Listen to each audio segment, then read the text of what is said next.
We hope yesterday's sessions were insightful and enriching. Today we have another outstanding lineup of experts who will share their knowledge and practical experience in managing complex infections in critically ill patients.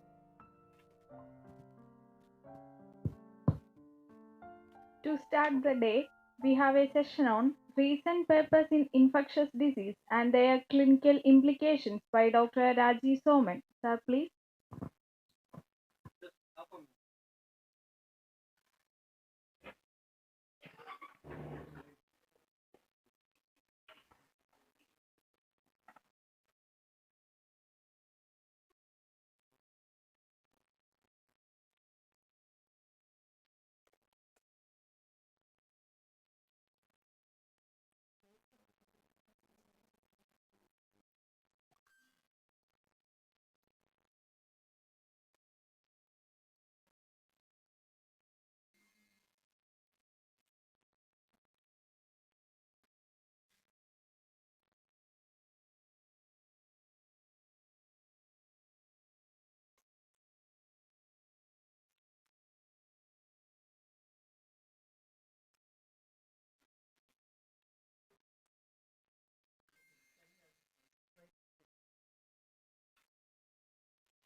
To see so many of you here right in the morning Sunday. Right off, you could chill out at home, maybe watch YouTube also from home or something else on YouTube. But yes, you are here, so I'm really glad. And so, some of the papers of 2025 is what I am going to discuss, and these are going to be uh, some papers, not necessarily landmark ones or anything like that, but they help us to answer specific questions which come up in our practice. So I'm reminded when I started choosing what to do of Alice in Wonderland. So what does she ask the cat over there? What road do I take? So it depends on where are you going. She says, I don't know. Then the cat with a very mischievous smile says, then it doesn't matter, any road will get you there. So similarly in the wonderland of ID literature, it is so vast we don't even know where we are going. So start off with a specific patient or a specific question in mind. So that is what I propose to do in the next few minutes. So here we have this 35-year-old male patient. He is on maintenance hemodialysis through a permacare at a small hemodialysis center. He presented with chills, fever during the dialysis. The blood culture report from both the port means the hemodialysis, and the periphery showed Stenotrophomonas maltophilia. I purposely chose this case because this has not been discussed in the last 2 days. So removal of the permacath was advised, and this is the report which is, you'll have to read it properly.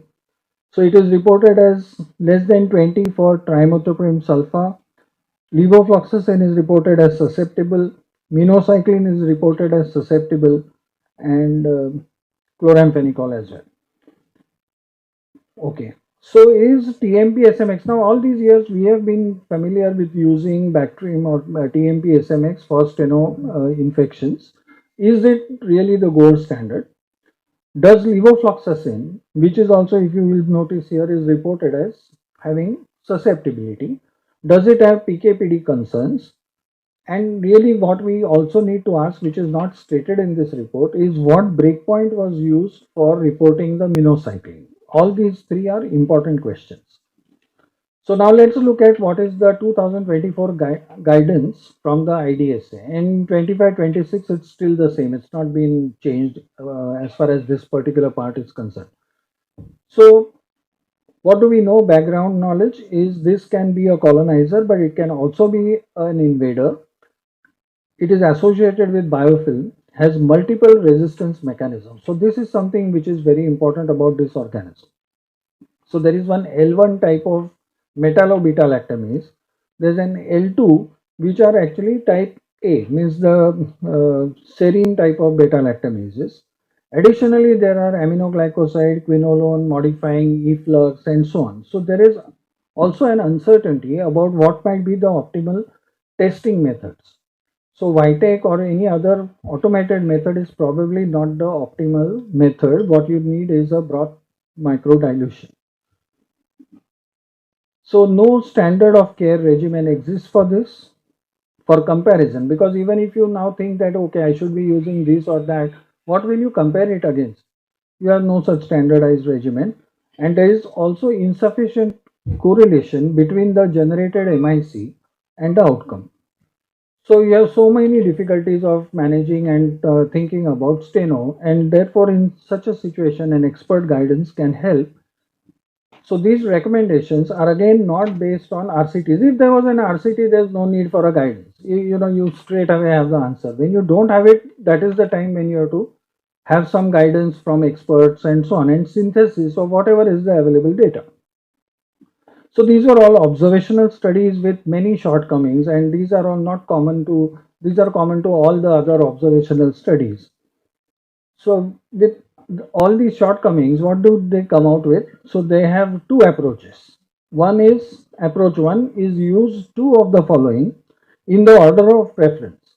So it is cefiderocol, minocycline, high dose, TMP SMX, and levofloxacin.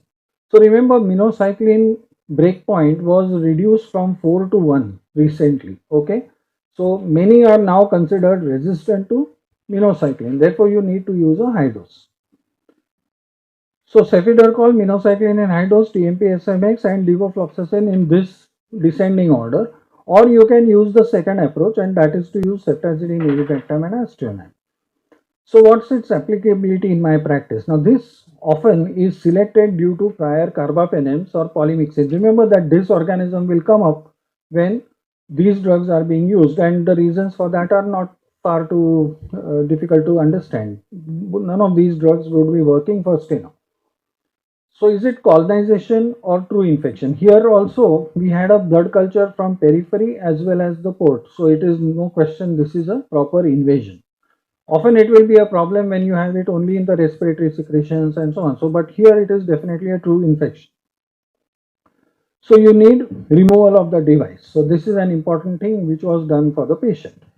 Now many labs may not use appropriate testing methods, breakpoints, and report them to the clinicians. Like in this report, we had to call the lab to say what was the breakpoint that you used.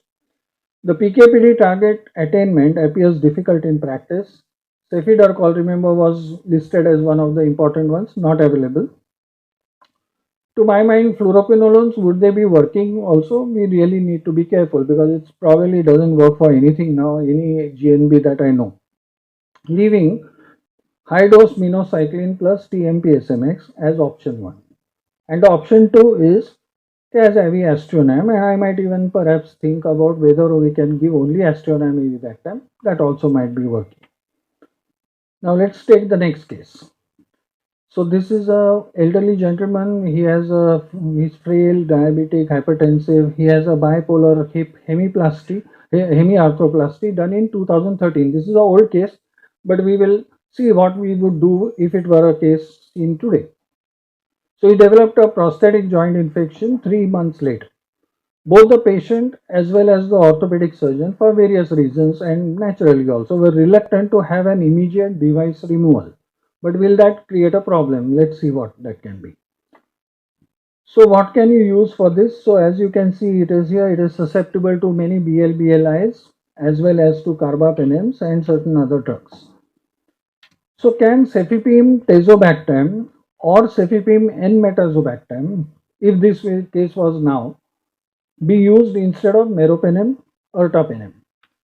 So that is the question which can come in front of us. Obviously, it is a Enterobacter cloacae, so not much of an idea of using a BLBLI, especially if the device is not yet removed. So while carbapenems, and I think I discussed this yesterday, that this MC business among the Enterobacteriales is much more relevant for Klebsiella aerogenes, Citrobacter fruendia, and Enterobacter cloacae. And the drugs which also create a bigger problem are those first, second generation cephalosporins, ampicillin, and all that. Perhaps piperacillin, pip, tezo, and cefepime are somewhat stable to the AMC.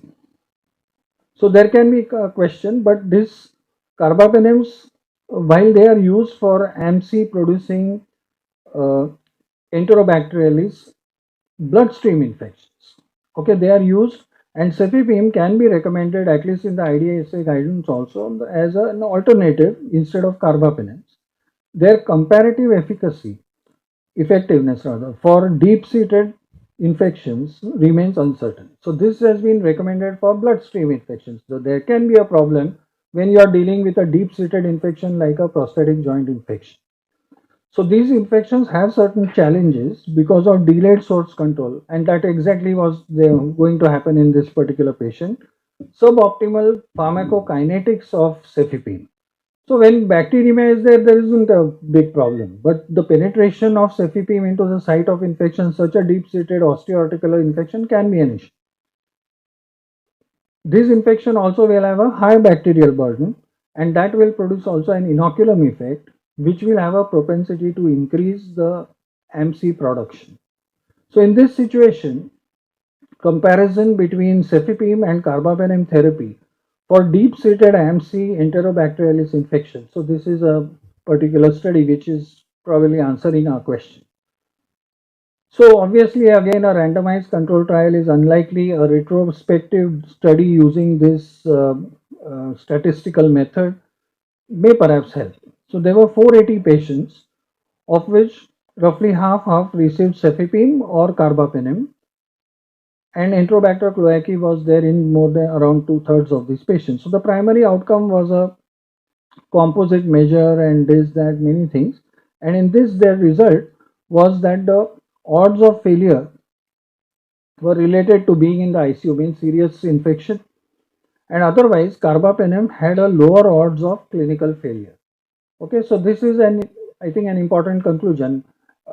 We may not bother with cefepime, enmetazobactam, and other things nowadays, and probably be using a carbapenem. But does it really have any edge over the BLBLI, especially for this? The answer is probably yes.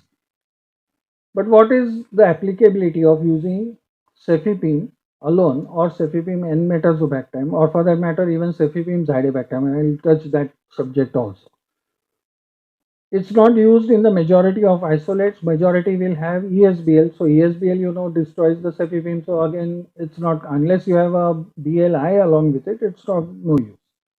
So even if tazobactam, cefepime tazobactam is also available in our country. So that or N-metazobactam is used alongside cefepime. The other limitations, which as I said are the kinetic limitations of cefepime reaching a deep-seated site. So although Cefepime-zidebactam will soon be available, we'll be using it for so-called pan-drug resistant GNB. Will the PK limitations of this cefepime, along with unfavorable conditions, like I said, inoculum effect and tendency to increase the MC production, will that pose a challenge? Probably no. Why? Because this is a particular combination which has specific properties, and this is one of our papers, not into 20, it was in 2024, but this was with pneumonia, bacteremia, and skull base osteomyelitis. So this was certainly a deep-seated infection in a renal transplant patient where it did work. So why is that so? Because of specific properties of zidebactam. I think Parikshit talked a little bit about it, but really it is something. It's an important drug because it works against PBP2. And why? What is the big role of PBP2? So PBP2 is essential for cell elongation in a gram-negative rod, and being locked means unable to elongate. Okay, so the coccus doesn't become a bacillus. That becomes a tremendously stressful situation for a gram-negative rod. So what is destined to be a rod, if it is not allowed to become that, it becomes some major problem for that. So although cefepime-zidebactam MICs don't go down tremendously with the addition as compared to cefepime alone, the percentage time above MIC that is needed for the pharmacodynamic action is drastically reduced.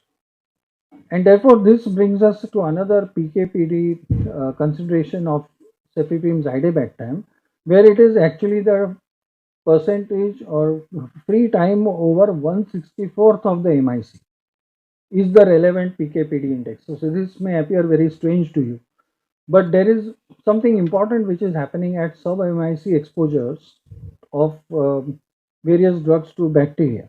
So what happens during the sub-MIC? Common knowledge will tell you that below the MIC nothing is going to happen. The organisms are merely proliferating, but it isn't so. So they can produce futile cycles of cell wall synthesis and degradation. They can reduce the efficiency of utilizing scarce nutrient resources. So see, what is there in the enriched broth and what is there in the human body are two different things. Okay, so the body is trying to sort of hold back all the minerals and various other nutrient sources. So when they are scarce, the organism has to utilize those scarce resources, and that goes down when you have sub-MIC exposures. Okay, so here we have a patient from Australia. He had immune-mediated CKD on home peritoneal dialysis, and he had received a sort of an experimental drug called clazakizumab. It's an immunosuppressant. So the patient developed bacteremia and a necrotizing community-acquired pneumonia, a huge one at that. As you can see, there are areas of impaired perfusion there, showing you that there are areas of necrosis in that lung. So this was susceptible. K pneumoniae was found, and that was susceptible to fluoroquinolones, third generation cephalosporins, and of course carbapenems. The patient was on meropenem, but being bad, the primary physician was not content with meropenem. As you can imagine, teicoplanin and maybe a couple of other drugs were also there. Anyway, with this, the patient was referred for an ID opinion. So the whole thing is definitely looking like a hypermucoviscous hypervirulent Klebsiella pneumoniae. This kind of necrotizing pneumonia developing like that is likely. So the string test was positive, but we don't stop at the string test. It may or may not be that reliable. So we had a genetic analysis. We showed you that this was the hypervirulent genotype. Now the question is, should the treatment be changed to a non-carbapenem, especially something like ciprofloxacin? Because now that we have confirmed this by genetic markers, now this is going to not go down too well with the primary team. Okay, trying to tell you that serious infection, carbapenem chodo, start fluoroquinolone. So, but indeed there is some data which supports that. So let's look at it. So this is prevalent in Asian countries, can cause serious community-acquired pyogenic infections. Now this patient had received clazakizumab, but it can also happen in immunocompetent patients. So unlike classical K pneumonia, which is usually multi-drug resistant, this is usually susceptible, at least so far. And a carbapenem is often used due to the severe disease and the unfamiliarity with this particular phenotype and genotype. So most physicians are not familiar with this. So in the absence of an RCT, a retrospective study can help define the optimal treatment. So here you have carbapenems versus non-carbapenems as definitive therapy for hypervirulent hypermucoviscous KP bacteremia in Taiwan. So this was a retrospective study of a large number of patients who were all proven by the genotyping test, and so many of which 52 were treated with a carbapenem, and then they used this statistical tool to identify what is giving a better result. So carbapenem therapy was not associated with a survival benefit, even in those who were critically ill. Okay, so we might think that if they are less critically ill, I'll use a fluoroquinolone, more critically ill carbapenem, but even that is not working. There was a lower 28-day mortality with non-carbapenem treatment than with carbapenem. It looks quite significant. Additionally, a fluoroquinolone has an added advantage of peroral therapy.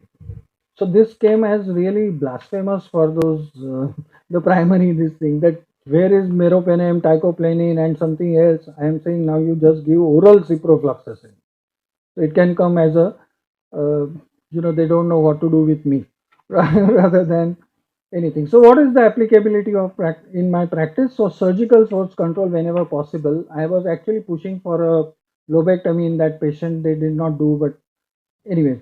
And a carbapenem sparing strategy may actually facilitate all these things like AMS, reduce cost, collateral damage, and I am happy that Rajlakshmi is here, who's the AMS go-to person here.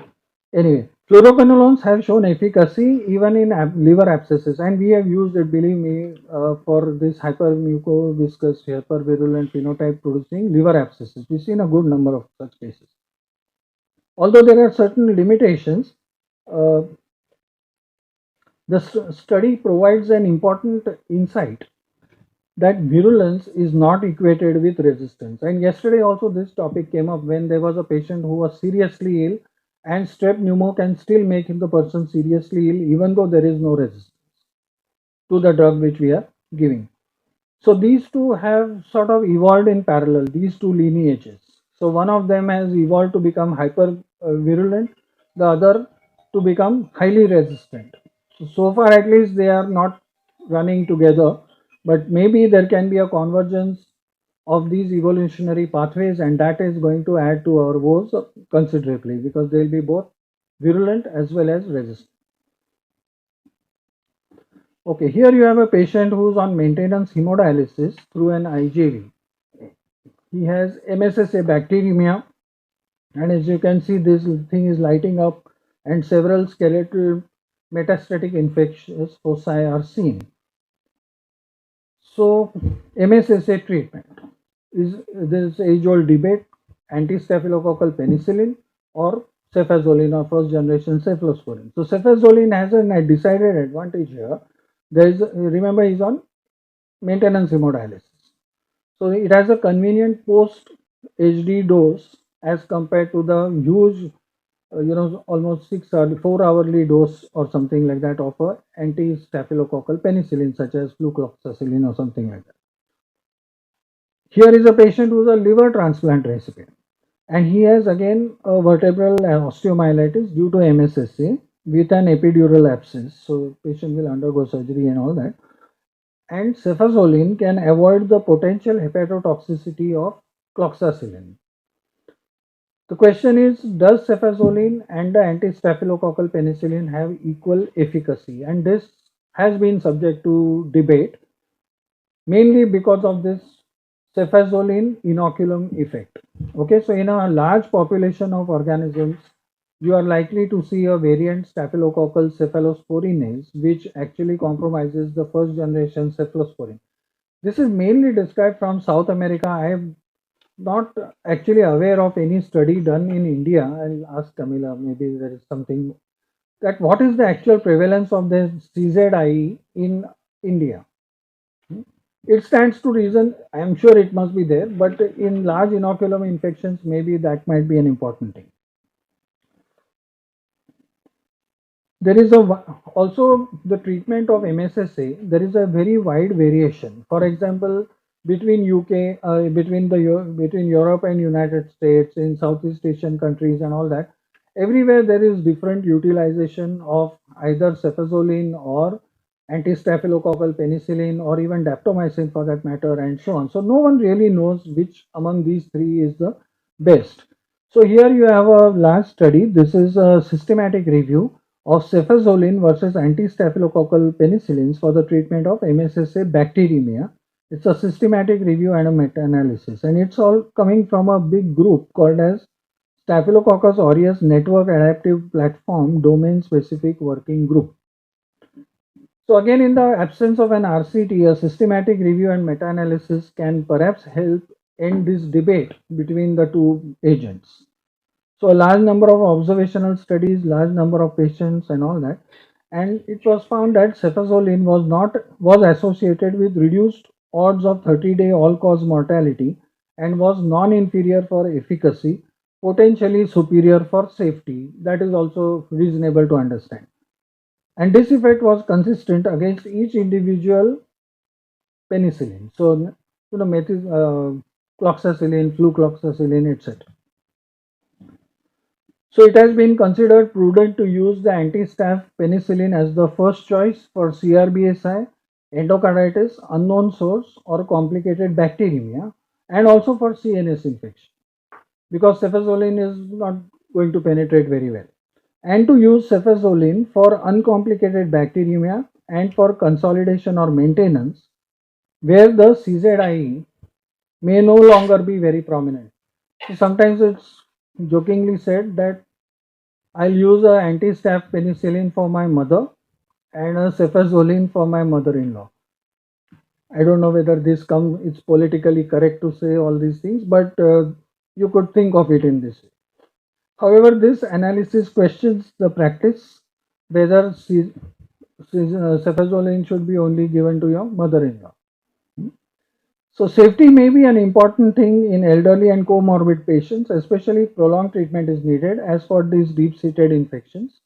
But dosing convenience in hemodialysis, better safety in liver disease, because one of the most important problems with the staph penicillins is liver disease, and even in allergic interstitial nephritis. So that can also be an important issue with the penicillins. So this analysis represents the most comprehensive and current comparison, but I still don't know whether everyone will agree with this and will continue to use. So maybe it is, in some subset you'll use a penicillin and in others you'll use a cefazolin or first generation. Okay, here you have a patient who has had an RTA, has a open reduction internal fixation, MRSA infection. As you can see, he was treated with infected non-union with several antibiotics. Now we will know Dalbavancin has been approved for acute bacterial skin structure infections, but not yet really for Staph aureus bacteremia or for osteoarticular infections. So we advise this drug to be used off-label. Remember this profile of this patient. Infection was controlled, bony union occurred, and the external fixator was removed. Okay, now if you are familiar with this external fixator, the patient is praying and sort of saying, when will this come out? So was this a rational approach? Okay, so Dalbavancin, what about this drug? It is a lipoglycopeptide and it is similar to the glycopeptides but somewhat different. So it has a long lipophilic side chain which allows membrane anchoring.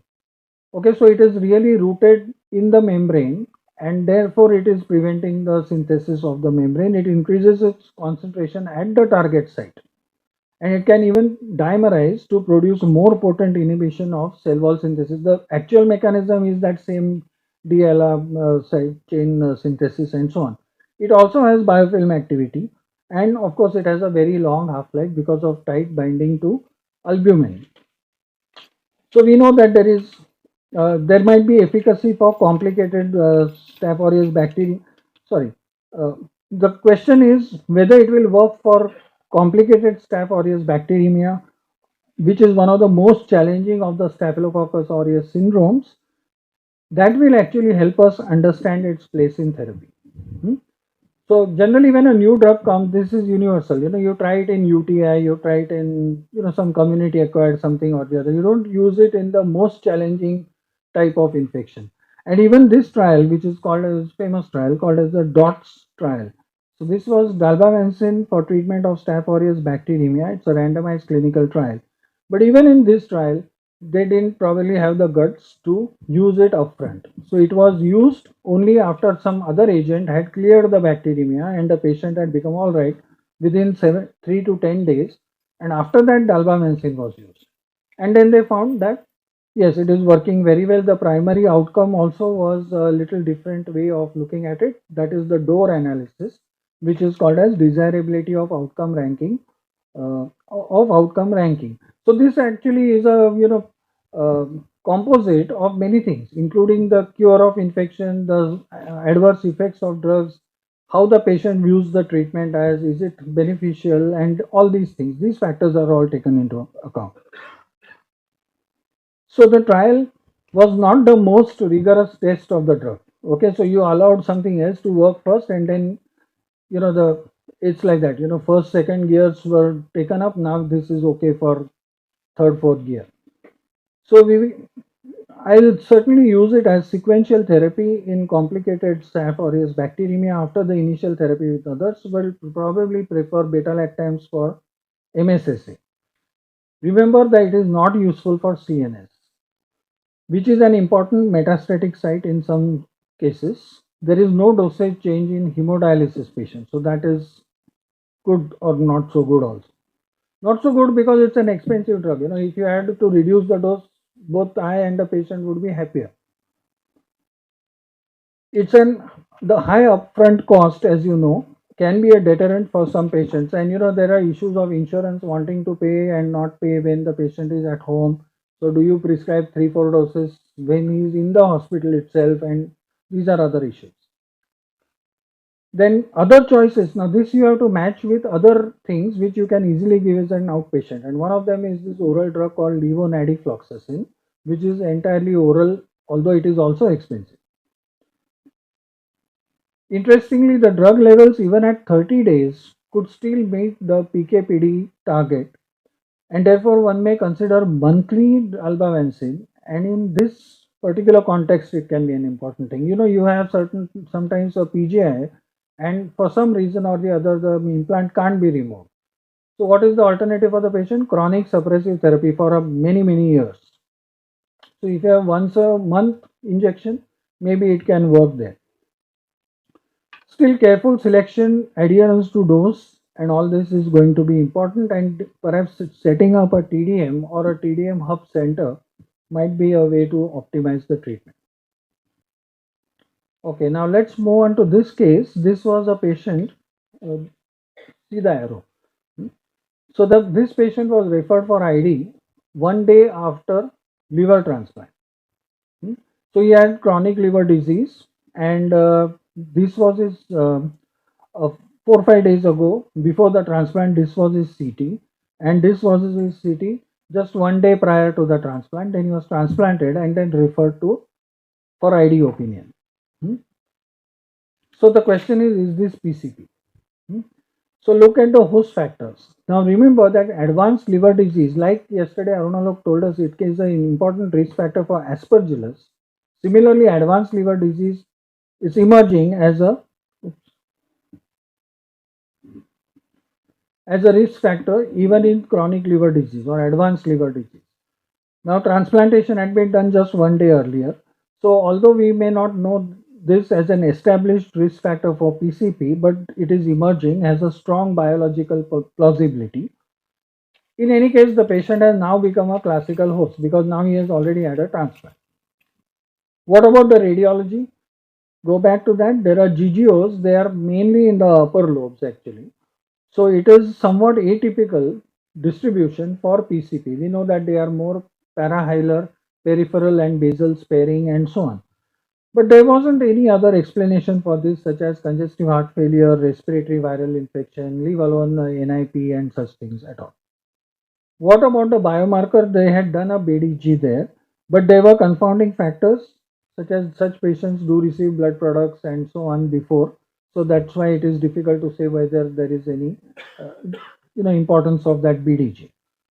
The PCR was done and CT was 33. Now this 33 CT value is considered as borderline and can be colonization. Okay, so you are really torn between the two. Is it really there, not there, and the patient has already been transplanted and so on. So the diagnostic certainty here is only probable, but we possibly cannot wait without treatment. Now, what is the mortality if I keep this patient without treatment? It is reported to be very high in the literature. So again, the difficult decision, yes or no. Okay, so what other ways are there for us to know what you can do? So this is a very attractive way of looking at things. This is called as a leaf plot analysis. So certain scores weightage is attached to individual factors, some having a negative scoring, such as being on TMP SMX gives you a negative score and so on. And then you make this leaf plot both for HIV and non-HIV patients, calculate the pre-test probability, then do the BDG, and that BDG is giving you a post-test probability which goes up or goes down. So I found it very useful in practice, but also there are some issues there, and we had written a letter which also got published there. Why? Because assigning exact scores appears to be quite complex. So here you have only HIV as well as SOTs. There are so many other patients who are receiving methotrexate, like this CLD patient and so on, which are other risk factors which are not considered in this particular analysis. So there are some of the nuances like other risk factors, including advanced CLD as in this patient, as well as confounding variables for the BDG, LDH, and so on are also there, as well as for each of the clinical, radiologic, and biochemical features. Now, CLD patient is receiving blood products, so there is a problem with the BDG. He can have high bilirubin, which can make BDG falsely negative. The test may get terminated if there is a high bilirubin, and so on. So these are all not entirely captured by the currently proposed scores, and clearly it's a work in progress.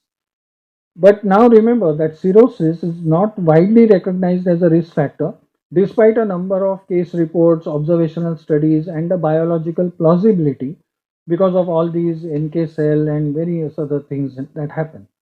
A retrospective review of PCP cases focusing on the association with CLD can probably help. So this is a paper from Mayo Clinic, an unrecognized fungal infection in a vulnerable host. So a good number of patients, and 33 of them had decompensated cirrhosis. And what did they find? That there was a higher risk of mortality, 48 versus roughly 20%. So easily double the mortality, increased need for all this as compared to those without cirrhosis. So problem with the applicability is that this was a retrospective, the absolute risk and causality cannot be established despite the biologic plausibility. But findings of high severity PCP in these patients as well as high mortality are compelling, and prophylaxis may be considered. But interestingly, what prophylaxis will you give? That also becomes an interesting thing. Remember that PCP should be kept in the differential diagnosis of respiratory disease in chronic liver disease, especially if acute liver disease and additional alcoholic liver disease and additional steroids, because some of the alcoholic guys, they receive steroids for alcoholic hepatitis. Colonization versus true infection, as always, is a problem here and needs differentiation. BDG may be used for diagnosis, but as I said, there will be confounding effects because of use of blood products and others. And problem is how do you treat, because TMP SMX can also be potentially toxic, both for prophylaxis as well as for treatment in such patients who have severe liver disease or have recently had a transplant, and alternatives may have to be considered. Okay, this is a 30-year-old lady. She had previous mitral valve replacement. She developed fever and congestive heart failure. Now, large vegetations were seen, not like this on the echo, but cultures were negative. Galactomannan and BDG were strongly positive. All this pointed to Aspergillus as being the cause of that prosthetic valve endocarditis. So this was the culture from the valve, but proceeded with valve surgery as a diagnostic therapeutic procedure. And this has grown Aspergillus niger. So what treatment would be appropriate for Aspergillus niger? Would it be a single agent or combination? So these are difficult questions here. So non-fumigators do pose challenges. Why? Because of their large variety and intrinsic resistance to some of the species.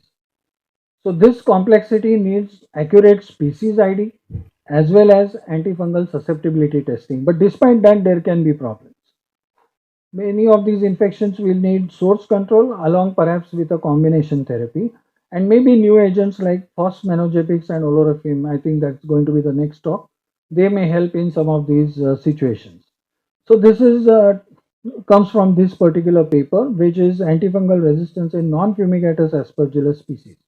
So if you refer to that, flavor stereas, yes, the drugs of choice are one of the voriconazole and one of the new azoles. And really, amphotericin B is not favored as the primary agent based on the old Herbeck trial. For nidulans, you have this. For Niger, interestingly, it doesn't tell you what is to be used, but maybe itraconazole, isavuconazole are not to be used. So whatever remains, you can use perhaps. Interestingly, look at this calidosis, where To be used is liposomal amphotericin B, and not to be used is azoles. And this tubigensis, lentulus, and all this may be used a combination. So that's the last paper that I'm reviewing here, and it is again lamenting that we do not have a proper answer to use of combination versus single agent for aspergillosis. Okay, so there has been only one old study which is small, and everything else that is also heavily criticized. So addition of anidulafungin to voriconazole resulted in a trend towards improved survival in hematologic malignancy patients, and was statistically significant. Here, they are actually torturing the data to find out if I look at it in this way, I can see some benefit and all that. So when they did that and looked at the biomarker based diagnosis, in other words, it was an early disease and early initiation of treatment, there was some benefit seen. So they started off trying to do a large study in Netherlands, but there was a problem because there was poor patient accrual. Um, so they needed a very large sample size to demonstrate a superiority. A combination treatment should always show not non-inferiority but superiority. And there were many other issues like competing hematologic trials being prioritized, and also Dutch guidelines against monotherapy till susceptibility was shown. Hence, can we ever have a control trial in a short time? Answer is probably no. So superiority trials is a harsh reality check with the duet trial. That was the thing. So I'll close friends by saying that in this wonderland of medical literature, many studies are published. Some of them are real practice changers, but you can always try to find something which will help you in your solving the particular problem in front of you at that time. Science advances by a series of small steps and very rarely by a single giant stride. When clinicians review the literature, starting off with a specific question or a specific patient in mind often helps. And I like this particular plaque just outside the Mayo Clinic library.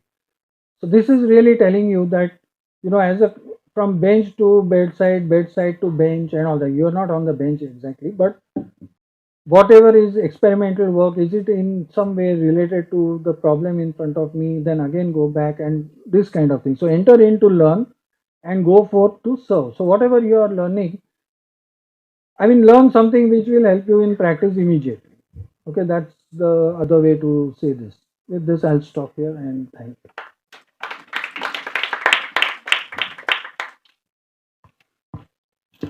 Okay, this is my last talk in this particular big relief to all of you, but I again thank all of you. Really fantastic audience, fantastic organization, and everything. I'm really very grateful and happy. In a trial that we showed for Dalbavancin for Staph aureus, Right. It was an open label trial with a composite outcome. So any idea what exactly in the composite outcome what actually made the difference? There are 4 things there, no? So any idea what? I just was wondering whether it was offhand. I don't know. I'll have to look at it. It's a very famous trial. Dots trial. Everybody's supposed to read in more detail than what I have done.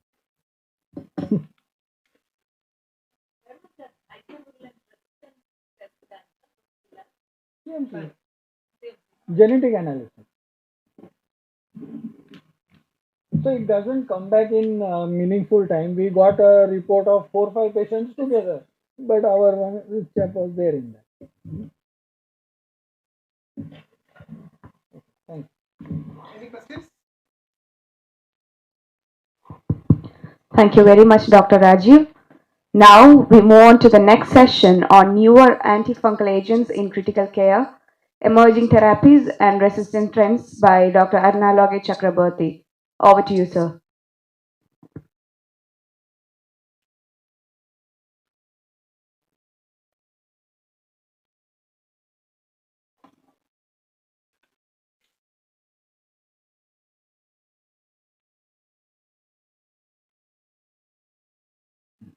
Second.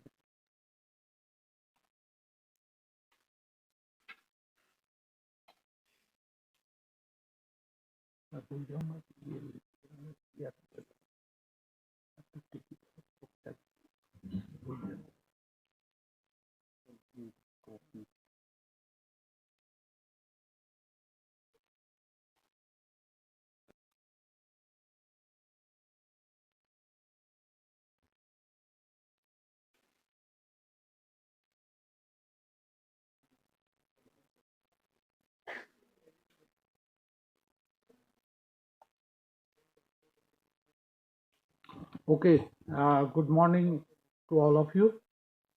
This is a long session for 3 days. I'm myself is getting tired. I don't know how much you are feeling tired of it.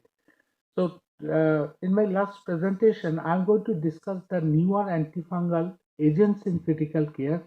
Also, starting with the resistant strain and emerging therapies which is being there. Now, can I have the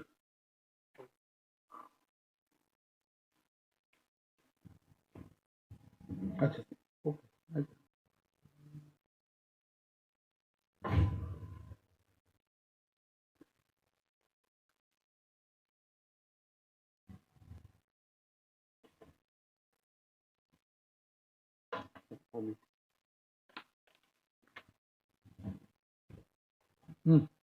I can use this one. I can use the अच्छा.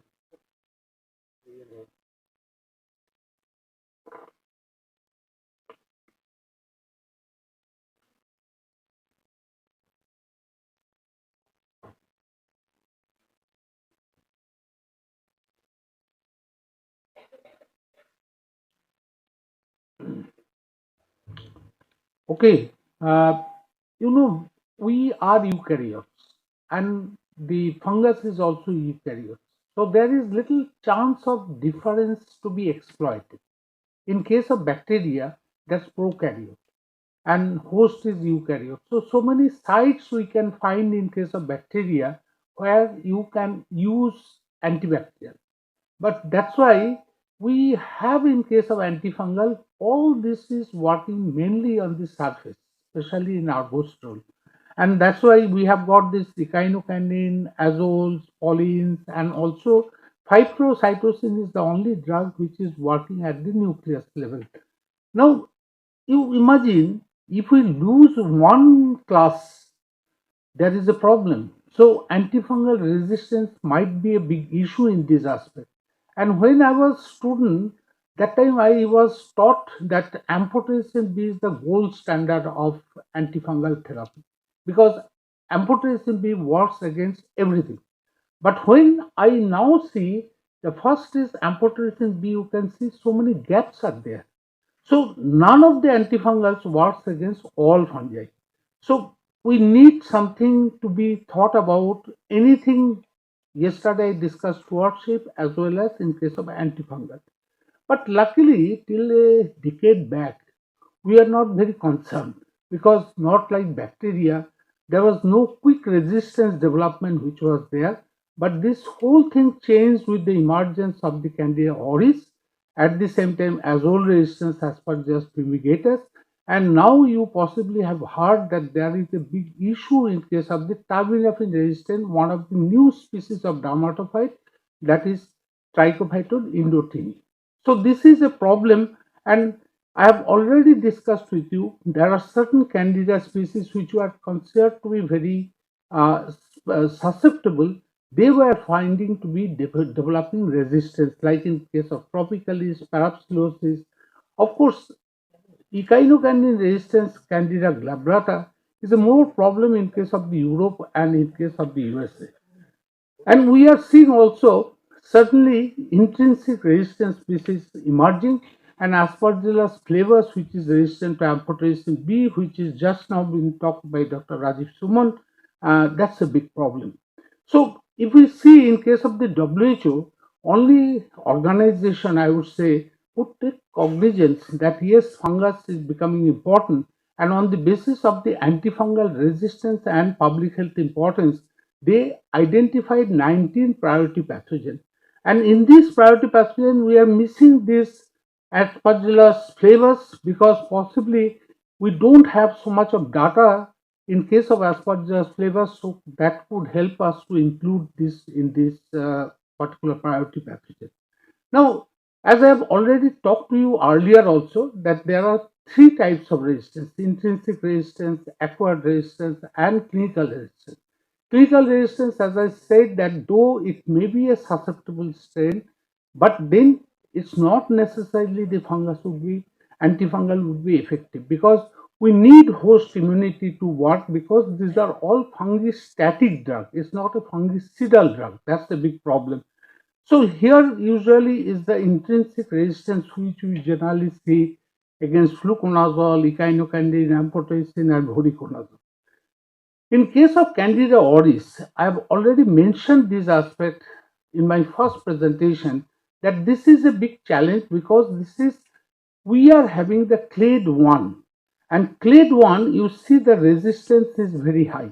These clades are divided on the basis of the molecular type, and between the clades there are a lot of difference, but inside the clade there is hardly any difference which has been seen.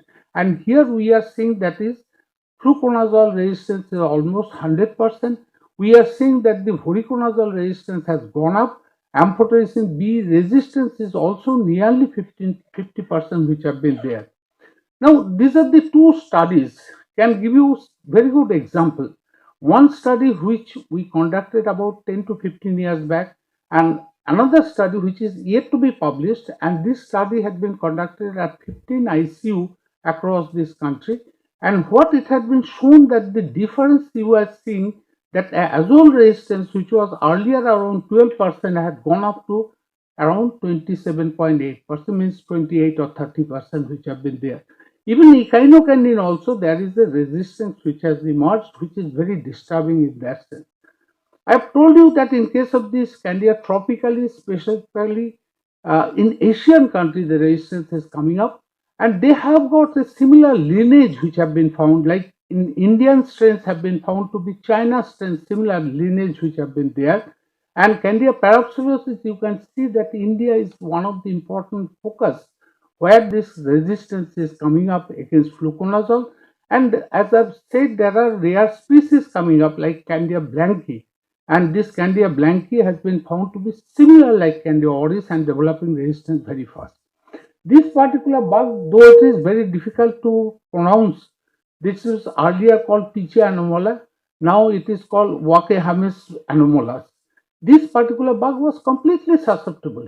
When we had the outbreak about 2 decades because of this particular agent, all the strains were susceptible. Now we are seeing 73% are fluconazole resistant. Now this is a very endemic fungus in case of India.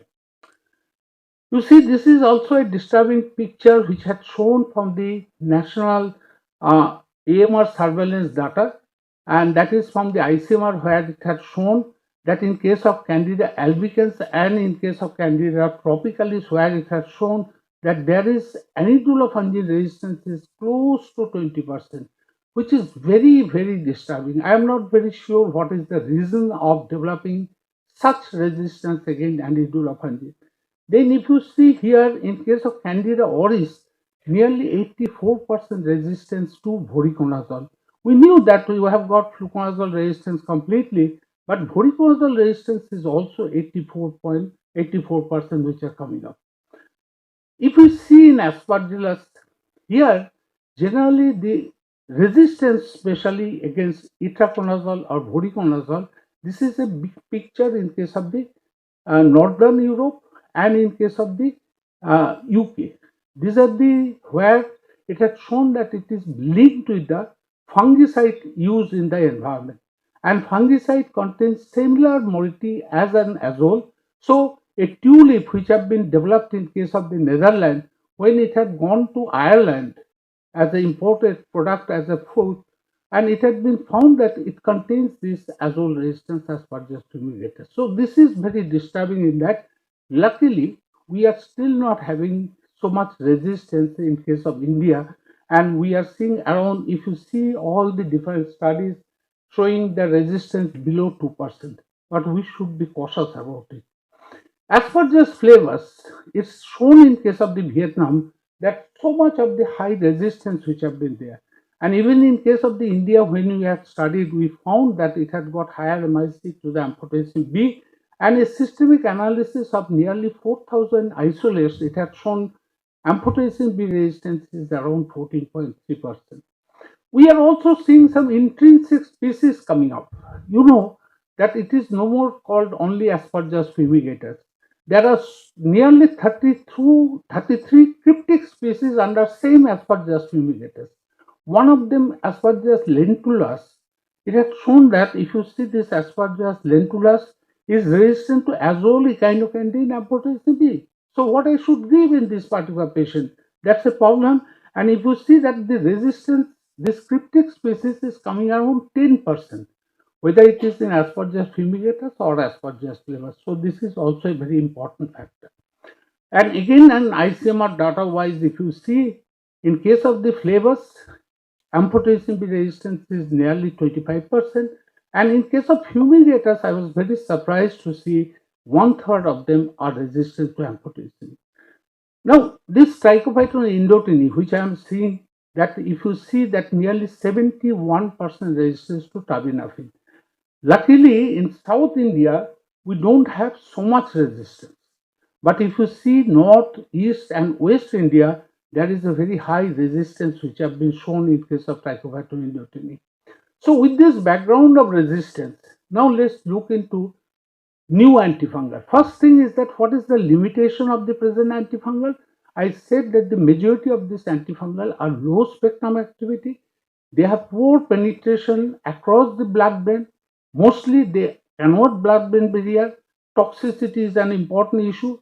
PKPD issue I have already discussed in case of critically ill patients, so that's a very important factor. Drug interaction issue, and now I have just talked about the intrinsic or antifungal resistance which have been there. So to develop antifungal, how to approach? It can be two approach. One is the targeted approach, another is the broad approach. Targeted approach means when you are thinking, like suppose Candida auris, it has been found to be resistant even up to echinocandin. So here you are thinking that you will see some drug to be developed which can work in that scenario. That is a targeted approach. Whereas broad approach means it should work against multiple fungi in that sense. And here also key consideration of development is duration of the action need to be looked into. Cost, that is one of the important factor. Is there any synergy which is being there? And you need to avoid the toxicity. You need to avoid if there is any narrow therapeutic index. Those are the issues to be avoided. So with this background, I would say luckily in case of against fungus, we do have many drugs in the pipeline. And these drugs are very interesting. You see that ibexafungerp, which is the first drug, and the rezafungin, both of them are working against 1,3-beta glucan synthase inhibitor. But if you see, their site is not exactly the same. It has been shown rezafungin is an echinocandin. It is an echinocandin which is long acting, and because of that you can use once in a week. In certain situations where it is echinocandin resistant, by ibexafungerp works. So that's very interesting. Next important drug, the manogepics or phosphomanogepics. This has been found to be a new site. You know, antifungal at a new mechanism of action was hardly known. So this is a site where it has shown that GPI anchored cell wall transfer protein 1 where it is working. So that is very important in case of phosphomanogepics. Olefin is also a new site where it is working, inhibits pyrimidine biosynthesis pathway. So these are the new two mechanisms which had come up. Opelconazole is a triazole, is mainly given inhalation product.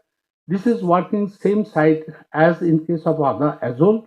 Oteseconazole, this is a tetrazole, this is working at the same site, but it is having got a very good effect because this particular size, because being tetrazole, they can adhere it very strongly, and that's why the activity is very good in this area. Now look into the spectrum wise.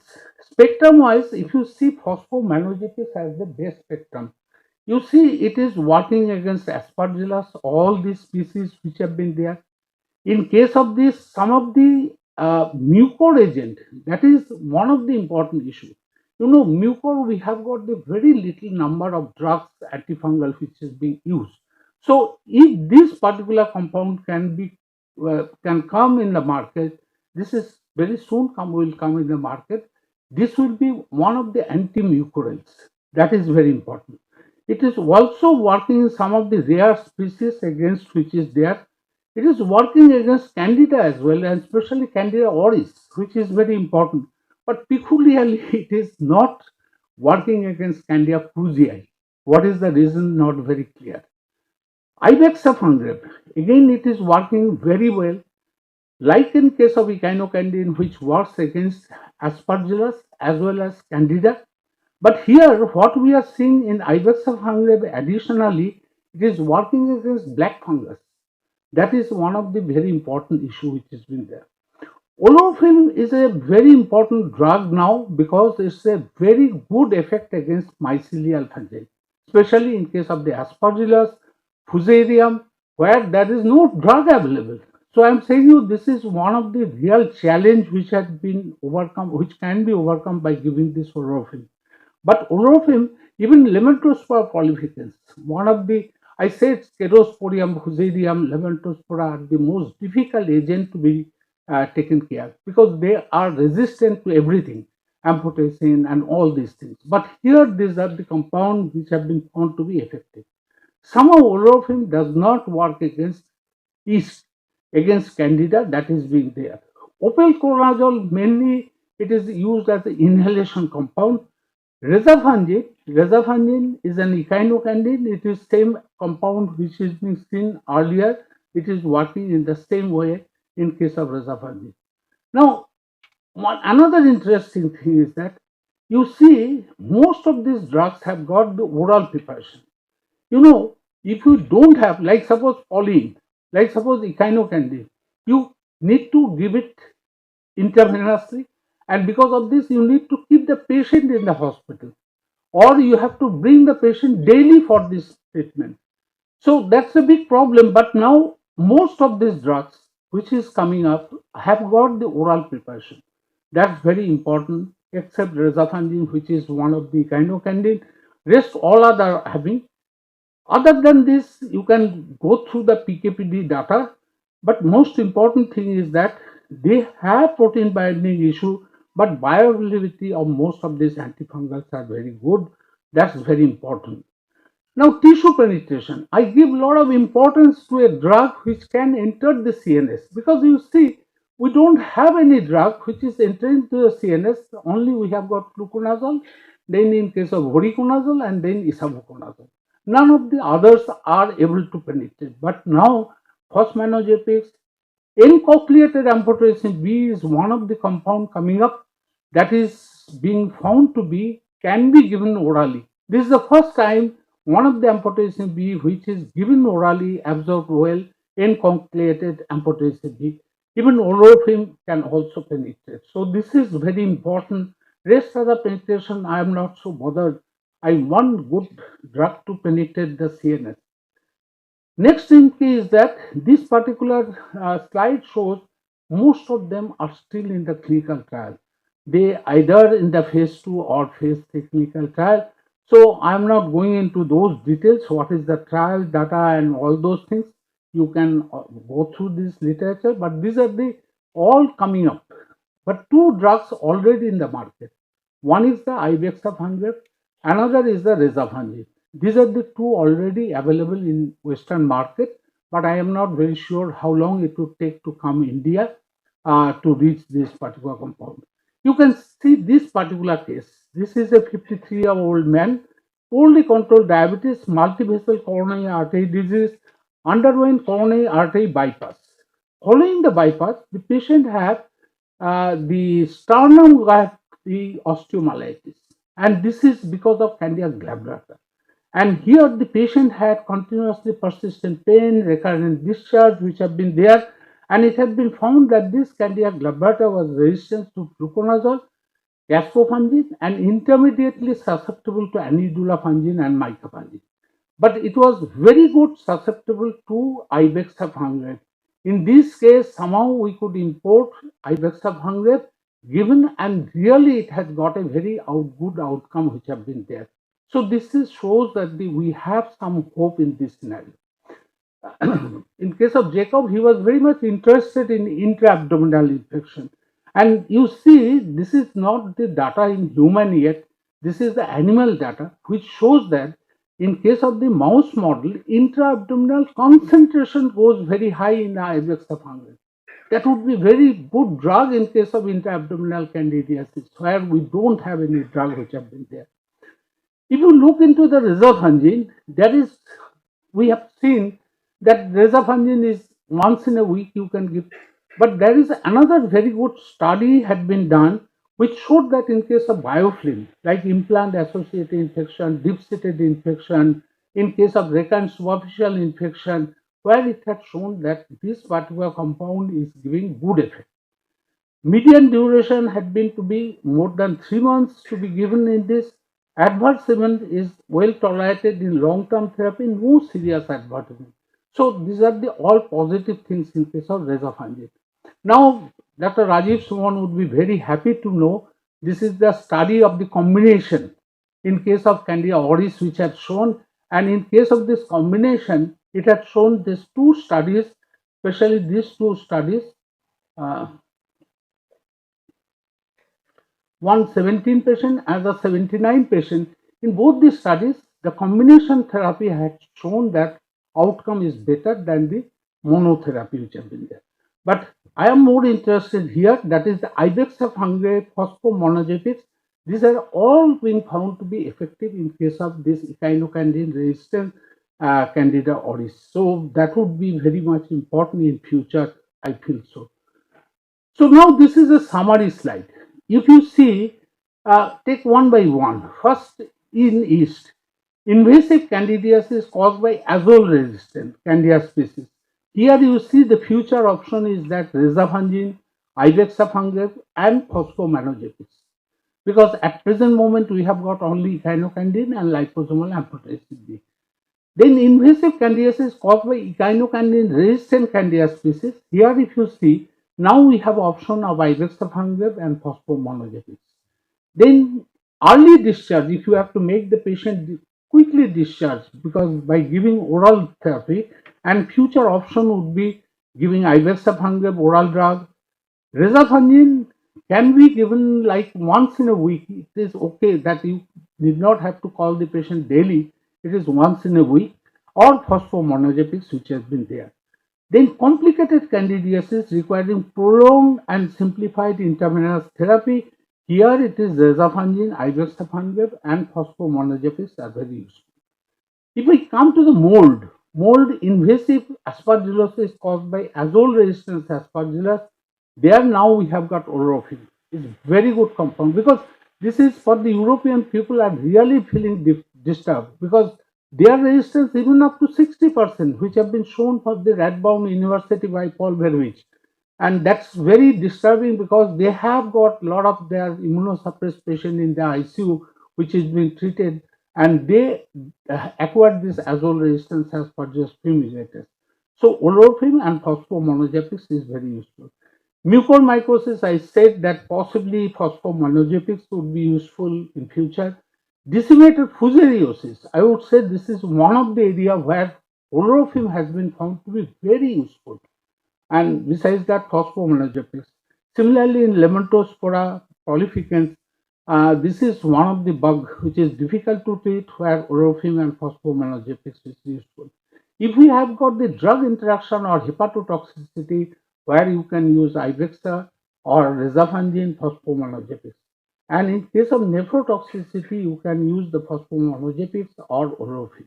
So summarizing, what I tried to tell you is that antifungal resistance is from emergence to the emergency situation now. That is, we have to take care, like in case of active bacterial resistance. We have the problem mainly in case of Candida auris, Aspergillus flavus in India, Aspergillus fumigatus in case of Europe, and Trichophyton indotini. We are seeing even in case of the Candida tropicalis and parapsilosis, the resistance coming up. And I am very disturbed with the Candida albicans and tropicalis, where echinocandin resistance, especially anidula, had shown up to 20%, which have been there. Attention required in fluconazole resistant rare species like Candida blanchi, which is coming up. You have seen this Pichia anomola, where there is 77% resistance which have been there. So optimization of the management and antifungal stewardship are need of the hour at present. Multiple antifungals are in pipeline, especially Ibexa fungium and rezafungins are already available in the market. We have new pathway of the two drugs, phosphomonogepics, and in case of the olefin, which has been there, olefin, phosphomonogepics, opelconazole, N-cochleated amphotericin B, oteseconazole are in different stages of the clinical trial. Thank you for your kind attention. Again, I am highlighting one issue, that is that we have from fungal infection study forum, there is the fungal registry. Here, anything unusual when you identify any fungi, you can deposit the case, and for each case we compensate by giving 2000 rupees. So this fungal registry which is going on from fungal infection study forum, anybody can have any their identified species which can be submitted there. Thank you for your kind attention. Any question for? I know this is bit different area altogether. New antifungal, first thing to remember the names is a bit tough. I took a lot of time to remember all the names. This is one difficult area. But when you are remembering so many antibacterials, GABA, whatever just now Rajiv has said so many names in that sense. Why not you can remember this? I know fungus name is a big problem. Fungus name to keep remembrance is a very difficult thing. I used to think that, some name which is gone with some woman like Exophiala. I was thinking if I have a daughter, I will name Exophiala Ginselmai, so that I can remember Exophiala Ginselmai. Like this, I am saying you that we have to remember the name of the fungi. But they are changing the name. That is a big problem. Why they are changing the name, I am not very sure. They all look forward for giving a special name. Any question? I don't think there is any question. So thank you very much. And again, I like to specifically thank Dr. Jacob and his team for giving me this opportunity to come to this particular area of Kerala, which is beautiful state, isn't it? It's a so greener state. It's very few state has got such green.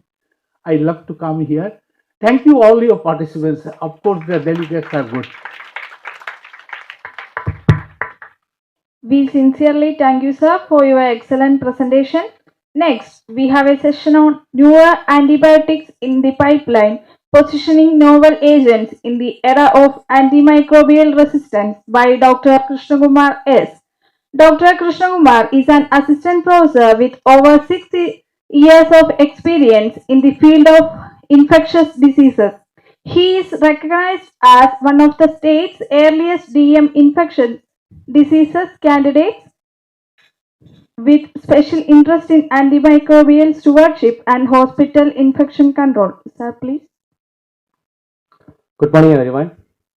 Let me start with by thanking Jacob sir for giving me this great platform among the stalwarts of ID. So most of the time, I will get the opportunity to speak about AMSP as well as a hospital infection control. Now I am getting a different topic, and that to the most recent topic, the newer antibiotics in the pipeline. Again, I believe that this is one of the greatest part of the AMSP program, because by knowing the newer antibiotic in those in the pipeline or recently approved, again we have to practice the antimicrobial stewardship while by knowing these new drugs as well. So without much introduction, I will go into the presentation proper. So I will be dealing about the recent progresses about the antibiotic pipeline, and those are recently approved also or yet to be approved. And I will be going through certain case scenario for fitting all these newer antibiotic pipeline into the syndrome like urinary tract syndrome, bloodstream infection, or certain VAP, or and little bit about the sexually transmitted infection and skin and soft tissue infection. So as we all know, we don't need any highlights about the Indian data or the Indian scenario about the drug resistant phenotypes as we see in our majority in our ICU patients. So we have starting from ESBL, enterobacterial, carbapenem resistant Acinetobacter, difficult to treat Pseudomonas, MRSA, gonococcus and all. So how important is the antibiotic pipeline? So knowing the antibiotic pipeline, as I said earlier, it's a part of antimicrobial stewardship as well. and we know that more than 1 million people are getting died each year due to the drug resistant pathogen, and it will be getting doubled for the next 20 years. So people in low and middle income country are the most affected among this drug resistant pathogens. So antimicrobial resistance is a global health emergency now.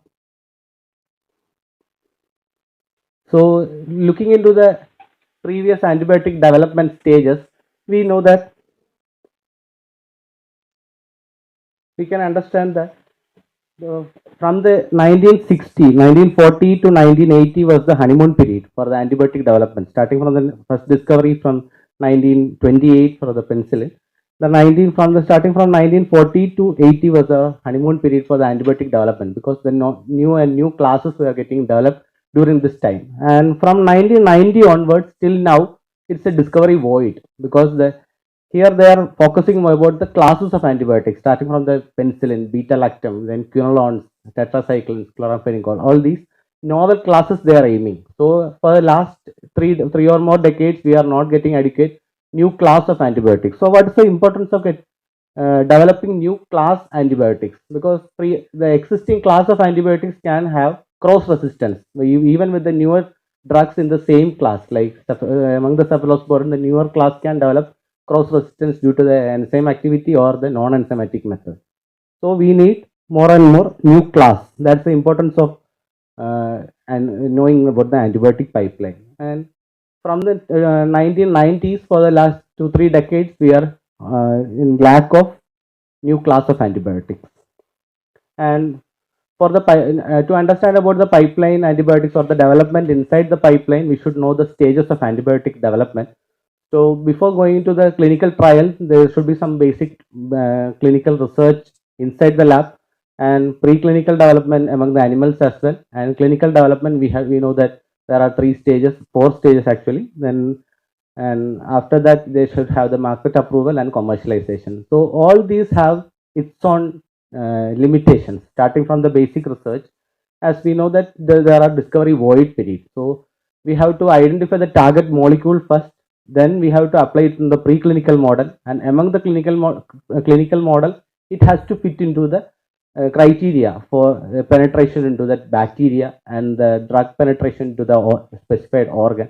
All this has to be fit during the preclinical development. Then it has to go through the rigorous clinical development, starting from phase 1, 2, 3. Then only it will come into the market. And after coming into the market also, there should be some regulatory approval from FDA and EMA, European Medical Agency.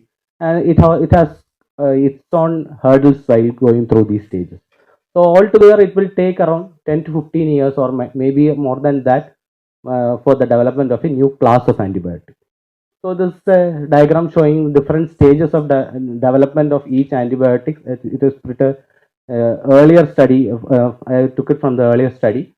And nafithromycin, India's own antibiotic developed antibiotic for community acquired pneumonia, majority for MDR organisms.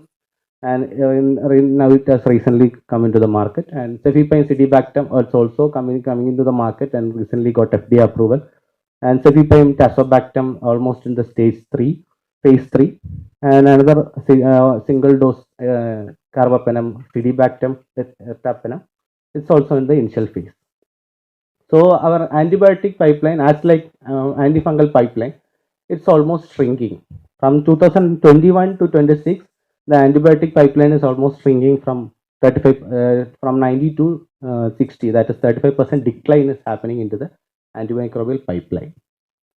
So why there are only few antibiotics? There are major 2 challenges. One is scientific challenge. We have to find out a drug molecule which is effective for that bug, and it should reach the target. That's one scientific challenge. Then after that, if we are going through the clinical development, there are certain financial and regulatory hurdles. So what are why there are so much financial hurdles in case of antimicrobial development? Because most of the lifestyle drugs for diabetes, hypertension, or any other drugs, we have after coming into the market, there is a high demand for the drug. If we are looking into the OHA or newer insulin, there is a high demand, and we are marketing for more and more, getting more and more access to the patient. But for newer antibiotics, even with the approval of antibiotics, we are telling we should sparingly use this newer antibiotic. So how the company can get that much profit by if we are using sparingly? Even the Cefepime and Metazobactam, we are speaking about the meropenem sparing agent.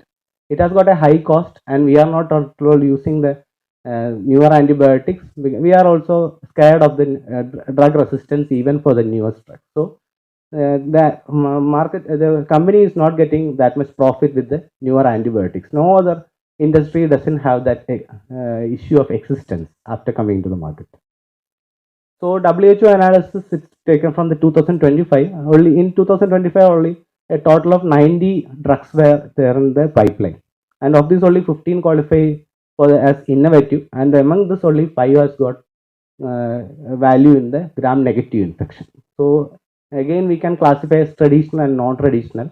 Among the 50 traditional agents, majority will go for the MDR TB, and rest 60% will go for GNB, and among this 60%, only 5 are qualified for newer agents for gram-negative pathogen or critical pathogen. So coming to the approaches for the different pipeline antibiotics, we can classify into 3: traditional, non-traditional, and non-antibiotic approaches. So what is the difference between traditional and non-traditional? Traditional is the existing class. We are modifying certain class like BLI, BL-BLI combination. We are modifying that existing class into some other molecule. The class is same. Whereas non-traditional approach, we are developing newer class. Maybe our macrolide, we are developing a new class of ketolide. So we are putting in a new class. That is non-traditional antibiotics. What is the advantage of non-traditional? As I said earlier, there will be less chance of cross resistance. The beta-lactam enzyme may not be working for the newer non-beta-lactam drug because the enzyme, the resistance mechanism is different for the newer class. Then the other approach is non-antibiotic class. Here again, it is in a developing stage. It's not coming into the market, may not be applicable to every patient as well. They're like gut-brain axis or the microbiome based approach, all these things. So non-traditional, I spoke now, structurally unique.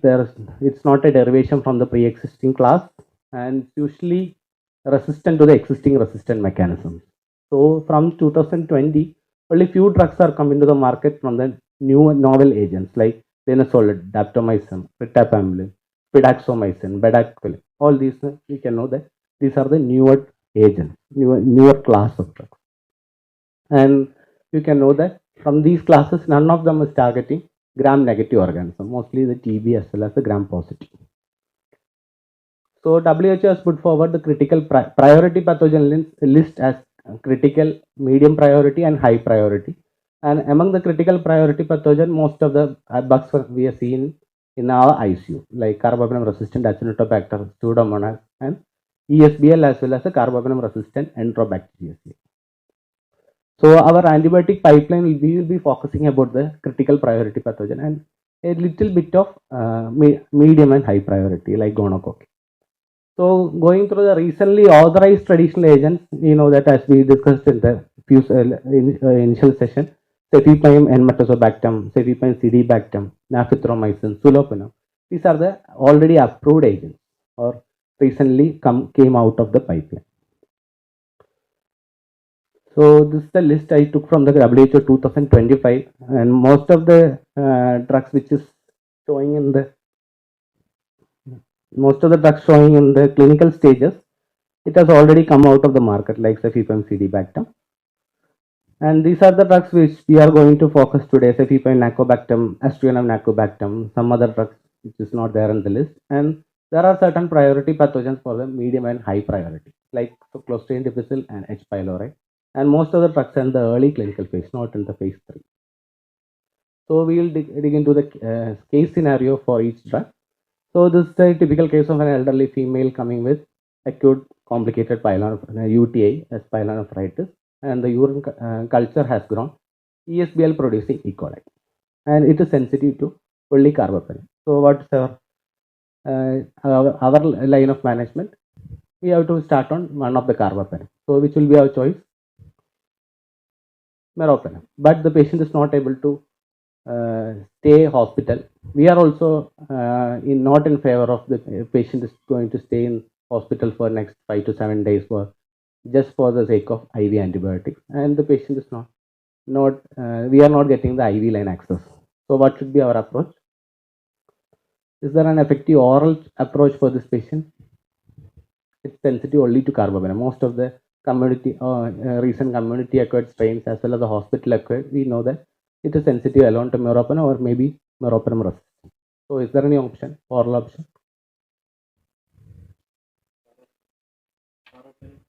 Paropenem. Suppose it is a pseudomonas and it is not sensitive to paropenem. So that's another drug, tebipenem. So tebipenem, the trial, it is included in the trial pivot study, pivot PO study. It's an oral carbapenem. So they have compared with the existing standard of care, imipenem cilastatin in complicated UTI, and they have looked in the efficacy and safety, and this was published in this year, January. So tebipenem, it's available as tebipenem hydrobromide salt. It's the first oral carbapenem antibiotic for patients with complicated UTI. There are another oral carbapenem available for uncomplicated UTI, that is sulopenem. And here the oral tebipenem is compared with the IV imipenem cilastatin, and the trial has prematurely stopped as it has met the efficacy endpoint. And the potential advantage for this oral tebipenem is early hospital discharge, or we can start the therapy with the oral therapy and reduce need for prolonged IV therapy. Just it is not, we are not bypassing the IV therapy. As the hospitalization is just cut off, the patient can have less acquiring of drug resistant organism from the hospital. So that's another advantage, and improved OP management of maybe a low to medium severity infection. So the pivot trial contains tebipenem as a intervention arm and imipenem cilastatin as the comparator arm. Both are given 6th early for 7 days. And the primary endpoint is kept as microbiological cure in the intention to treat population. And it has shown that for tebipenem the overall success rate was 58, and for the standard of care it was 60% with a treatment difference of -1.3. So the non-inferiority has met and has proven that it can be given for ESBL enterobacterials instead of meropenem. So this is another, again, a case of complicated UTI with a recent DJ stenting following lithotripsy, presenting with tachycardia, pyuria, again urine culture is growing, ESBL Klebsiella pneumoniae, susceptible to meropenem. So is there any agent we can bypass carbapenem or a meropenem sparing agent? Cefepime and metazobactam. So that's another option. And in the pipeline, if Cefepime and metazobactam is already approved. So in the pipeline, there is another combination, BLBLA combination with nacubactam, either Cefepime nacubactam or aztreonam nacubactam. So what is nacubactam? It's a diazo bicyclooctane BLI, beta-lactamase inhibitor. The diazo bicyclooctane has got two parts. One is PVP binding, penicillin binding protein. It has got its own antimicrobial action, and beta-lactamase inhibition. It can act as an antibiotic adjuvant. So when we combine a beta-lactam with beta-lactamase inhibitor like nacubactam with cefepime or nacubactam with aztreonam, it has got a wide spectrum like carbapenem resistant as well as the ESBL coverage, and it has got dual mode of action as seen in this diagram. It has got both PVP binding as well as the beta-lactamase, and beta-lactamase, it targets the class A and some class C and some also in class D. So it covers almost except the class B or NDM. So there are two trials for the carbapenem resistant as well as the ESBL. For ESBL, integral 1 study, that's this study, integral 1 study, and integral 2 is for carbapenem resistant enterobacteriaceae. And this journal was published in this week in the Lancet. Again, it's a double-blind RCT, and the study has shown this is the Cefepime nacubactam arm, aztreonam nacubactam arm, imipenem cilastatin, and looking at the average clinical success, it is 82% for the Cefepime nacubactam, 72% for aztreonam nacubactam, and 61% for imipenem cilastatin. So there is no much difference comparing to the baseline. It has got a treatment difference of 21 for Cefepime nacubactam and 11.4 for aztreonam nacubactam. So the primary endpoint was achieved for both Cefepime-zidebactam as well as the Cefepime-zidebactam, with absolute difference of 21% in Cefepime-zidebactam and sorry.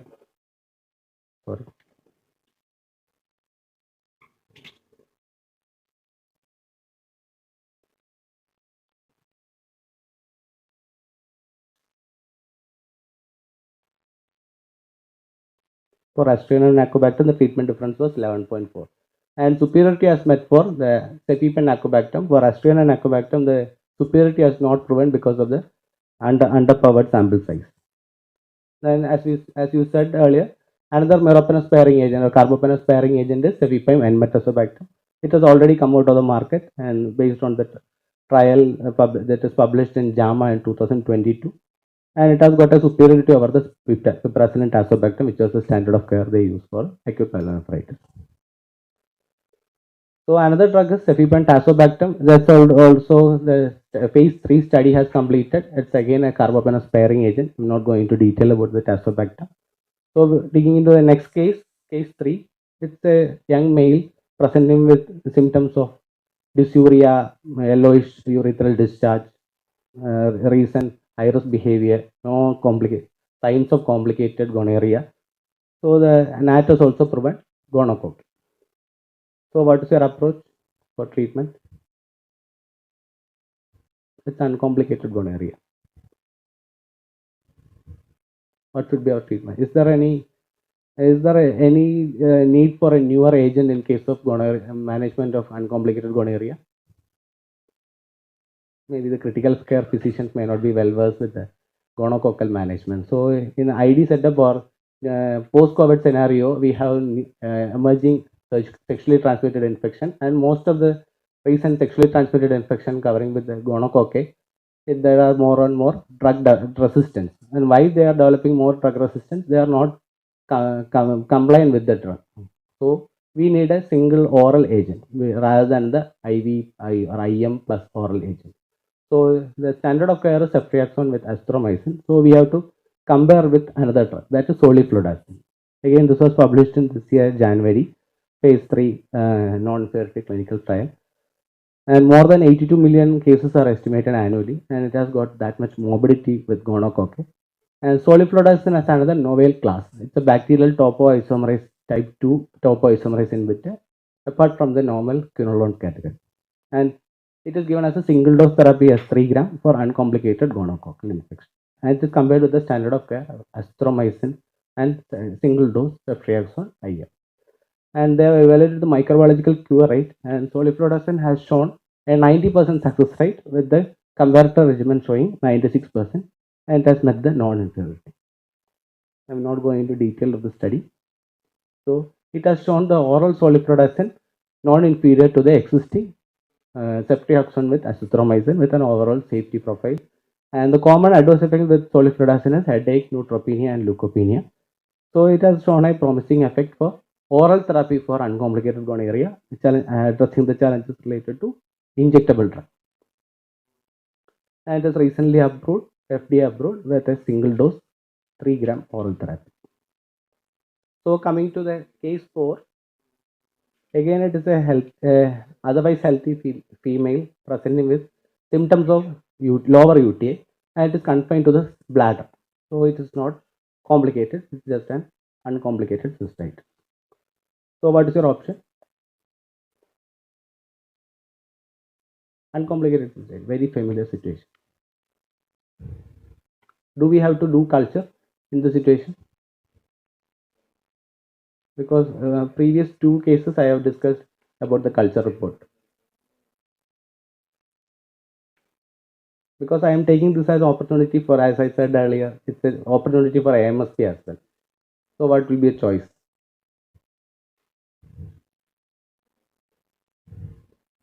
No option. It's a very straightforward question, right?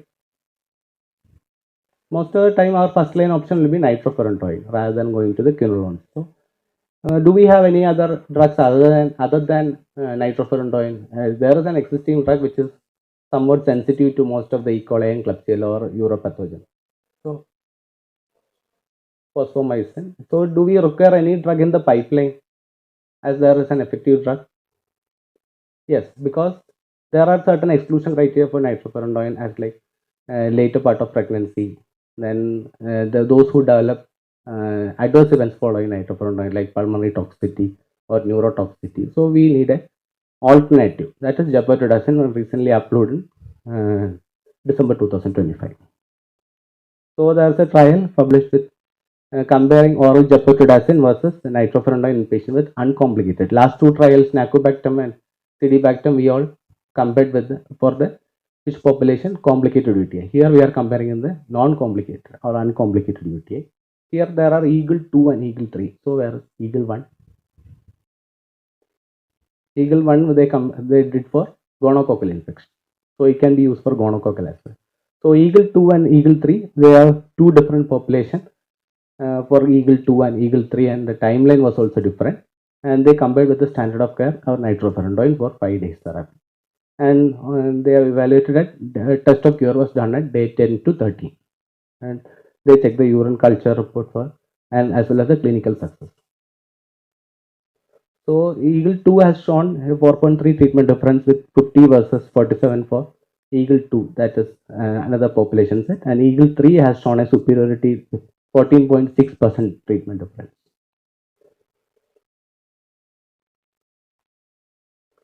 So it's a first in class trias and naphthalene antibiotics for uncomplicated UTI. It inhibits DNA gyrase and topoisomerase. As it targets two enzymes, it is difficult to develop resistance for this drug.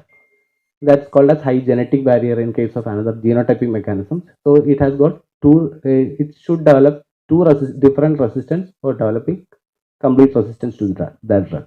And in this trial, they have covered almost 90% E. coli, and most of the drugs were resistant also. ESBL, fluoroquinolone resistant, Cefepime resistant, and other MDR organs. And here it's another option to oral nitrofurantoin.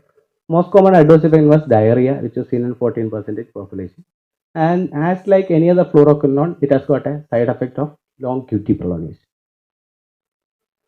And one of the last case, 65-year-old male admitted to ICU and developed ultimately VAP, and the organism was carbapenem resistant Acinetobacter. This is our common scenario.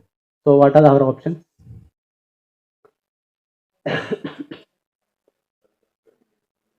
Sulbactam, Dalbavancin.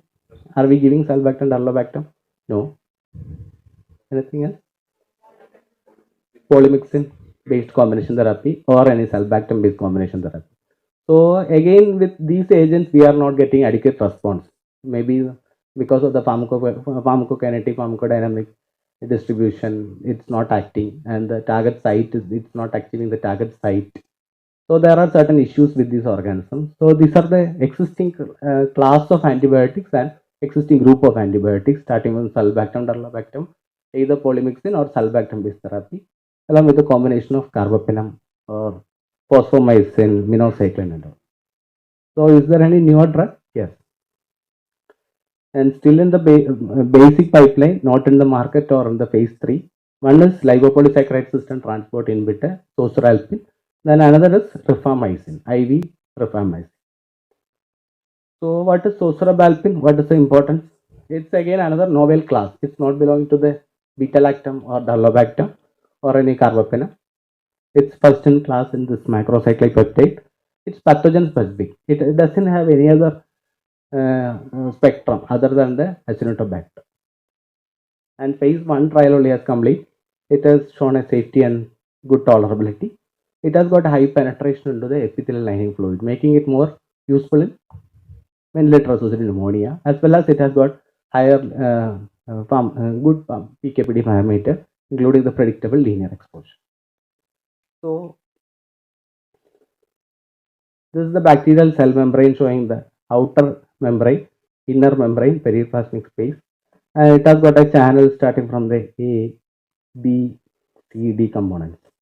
And among this, there is this is the drug which is binds to the B2 complex. It has got, it is named as lipoprotein B2FGC, that is B2FGC complex. It binds to the B2FGC complex, and what the Zosorbalpin does is it will inhibit the transport of lipopolysaccharide complex from the inner membrane to the outer membrane. So what happens to the outer membrane? It will get weakened and the cell membrane cannot withstand and it will die. Then another drug is rifabutin for infusion, that is BV100. It's not the rifampicin. It has got again novel mechanism which is active against the Acinetobacter alone.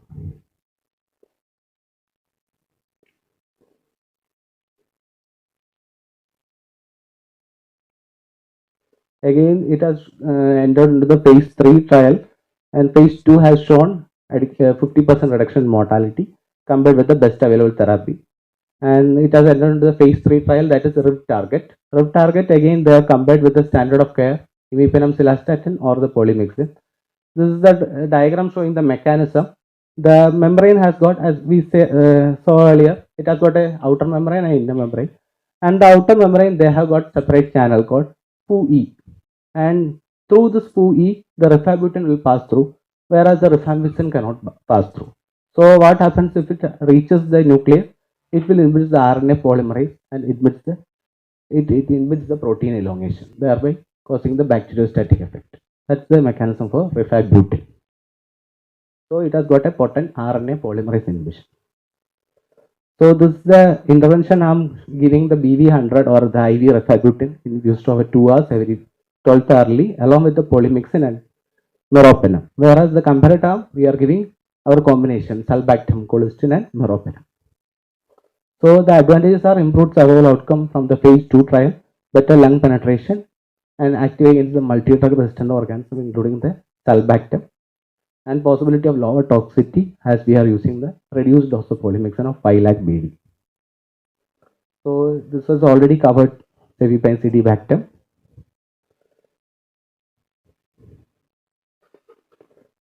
So another point is we have to keep in mind is even the newer drug which is not a full-fledged in market, they have developed the resistance because it's in the same class. So they can have the pre-existing beta-lactamase or any other PBP mutation. All these can develop resistance even after not coming into full-fledged market. So it has shown the MICs increase and the new genetic mutation has happened. So this is India's first indigenous antibiotic used for community-acquired pneumonia, and it can be used for drug-resistant organisms, basically pneumococcal, the ceftriaxone-resistant pneumococci or penicillin-resistant pneumococci, gram-negative organisms, atypical organisms, and all. The main catch is it has got a short 3-day course, and it's non-inferior to azithromycin. Again, it acts on the protein synthesis inhibition. It binds to the 50S ribosomal unit and prevents the elongation, resulting in the inhibition of growth and multiplication of the organism. It's not FDA approved. Another China product is Contisolid. It's orally administered oxazolidinone used for MRSA, MSSA, Streptococcus pyogenes, and agalactic. And always we end up with AA during presentation as well as in case of antibiotic development, we are approaching AA, and AA is also promising approach towards the development of new drug. It will give newer ideas about the novel compounds and predict molecular mechanisms.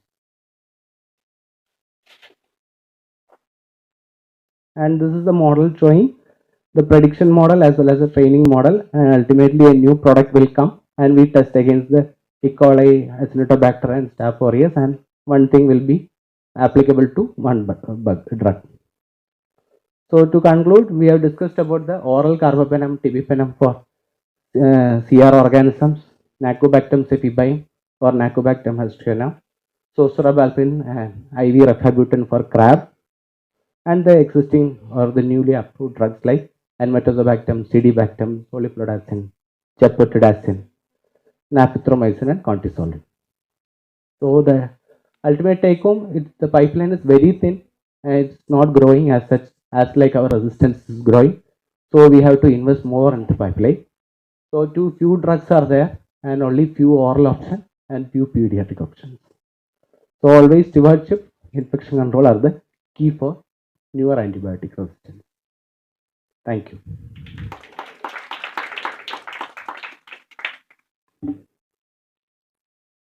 Any questions? I may not be able to answer the newer questions because already it's in the pipeline only.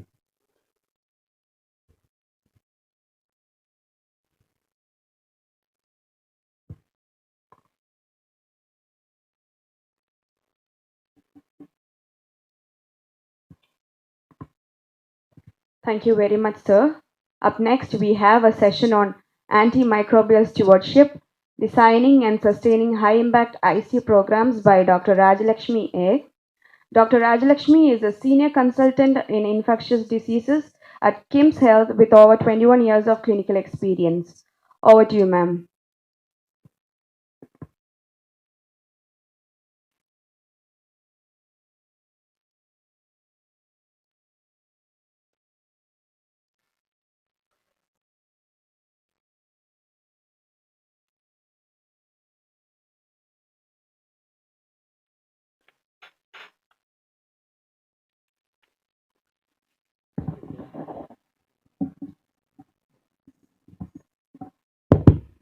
Very good morning, everyone, and thank you so much for having me here. Thank you, Dr. Jacob, and the whole organizing team for putting a very good conference the last 2 days and today.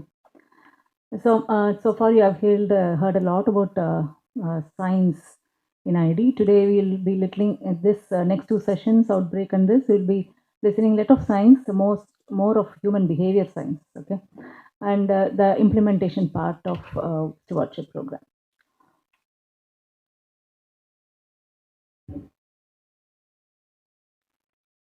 I don't have any conflicts. The references are mainly from WHO, CDC, IDSA, and SHE. And there are good publications from ASHI, Critical Care Journal, and the Journal of Hospital Infection, for which I have used as references. So WHO has established a comprehensive standard for AMSP in any hospital, and its main focus is on ICU because it's where the majority of the antibiotic, especially the broad spectrum antibiotics, are used. And fortunately, there are some evidence that the stewardship program has impact on reducing the antibiotic use in stewardship program, though we don't have a very good large data for outcomes. So why ICU is the epicenter of AMR? We all know that 70% of the ICU patients are on some antibiotics, and 50% of the time the antibiotic use or the choice may be wrong, and around 5 million diseases attributed to AMR deaths happen every year. And around 3 to 5 times higher AMR burden in the ICU as compared to the general wards. So the problem in ICU is there's critical ill patients where their immunity is low, they have multiple organ dysfunctions and so on, and the PKMBD is highly variable, and the prevalence of MDR pathogens is also a huge problem. So actually your empiric use puts a pressure on AMR, and sometimes it becomes very difficult to differentiate between cysts, sepsis, and colonization. And in a sick patient, you tend to overtreat colonization as true infections. And again, it's all time bound. We can't wait like in ward or in OP. You have to make a decision. So you try to err on broader spectrum of antibiotic than narrow spectrum. And the most important aspect is, as of current day, we don't have a good guideline for ICU AMS stewardship. Be CDC, SHE or so. Even last updated guidelines doesn't focus on ICU. And remember, in whatever AMS I'm talking about, AMS should always go in with IPC because IPC matters more in ICUs than AMS in ICUs, because in ICUs the stewardship program that even if you run good, it's only 20 to 30% that you can act upon, and rest is all in infection prevention to prevent transmission of AMR. So it has to go hand in hand. So designing and implementation, the WHO has put forward a good manual for low middle income countries how to implement AMS in hospitals, and these are 6 steps. First is leadership commitment. So you should have a leadership who can support with resources and also implement your policy. You make policy, but somebody has to implement and make it mandatory. So you should have a good institutional support in the backup before you embark on. Second is accountability and responsibility, which is mainly roles and responsibility of the AMS team. So AMS should have a physician lead. If you have an ID physician, that's the best thing. Otherwise, you should have a clinician champion who is interested in antimicrobial stewardship and a pharmacist co-leader, because the pharmacist co-leader is the one who does the ward rounds and collects the data on a day-to-day basis, and she makes all the charts and requires data metrics for you. And then comes the support by clinical microbiologist, IT expert, and the infection control nurse, which are very, very important. And the supportive role is provided by the administrator, who actually funds the resources, gives you the resources, as well as implements whatever you want to do as a mandatory protocols and policies. Then comes, you should have key physicians in important units where they can actually help in implementing in that particular unit, and also play leadership roles and help you with rolling out the program. So coming to AMS actions. So what are we talking about? So the 4 important AMS actions are: one is persuasive, that is education; persuasive feedback; restrictive; and structural. So each has its own benefits and flaws. If you look at persuasive education, it's easy to do. You conduct CMEs, educations, training programs, and departmental meetings, easy to do, but it's the least effective. And coming to persuasive feedback, this is the best thing that you can do, because these are all can be one-to-one feedback or a department feedback, because by audit and giving a feedback, you are actually sharing the real-time data they have to accept, and you are finding solutions together. So that is widely accepted. It's a grade A recommendation for any AMS program, and it's actually it's also the educational activity is also incorporated in the feedback. So it's a very good thing to do, and it's more effective than education. Coming to restrictive is the most effective, but it can be antagonistic. You cannot put a hold on a patient's antibiotic for pre-authorization if the patient is septic, unless you are available 24/7. So that can actually harm the patient. You can have restrictive formula for such some conditions like surgical prophylaxis, where you can stop after 1 dose for a clean case, and then for the next dose they can ask and you can authorize it. But for the rest, it has to be we cannot go on strict, because if you have to be available 24/7. Then comes structural. Definitely you should have a good lab support, because that builds trust and confidence in the clinician, both for diagnostics as well as diagnostic stewardship. So coming to the core elements as put forward by the CDC, leadership and governance I spoke about. Then the 2 things I want to reiterate here is the prospective audit and the formulary restriction and pre-authorization. Formulary restriction and pre-authorization is very well practiced in the US and the Western countries, where they have good resources, in the sense 24/7 support, where clinical pharmacists also play a huge role. For us, we should take up at least prospective audit to have a good AMS program. So what it's done usually is the ID or pharmacy review the prescription at 48 to 72 hours, and based on that they make changes, and this has actually there's a lot of evidence to support this in the form of decreased consumptions without increase in mortality. Then comes syndrome specific protocols. Any hospital should have an antibiotic policy which should involve community and acquired infection, which can align with the national policy, and local ecology should support the ICU antibiotic choices from your own previous year's data. Biomarker integration is very important. Procalcitonin, there are some studies, and then education and culture change is important. So prospective and feedback is a thorough review of the antimicrobial prescription is the first step, and it is considered a gold standard, and it's grade 1 recommendation, and it has also educational opportunities, and it's widely accepted by physician. And it doesn't happen overnight.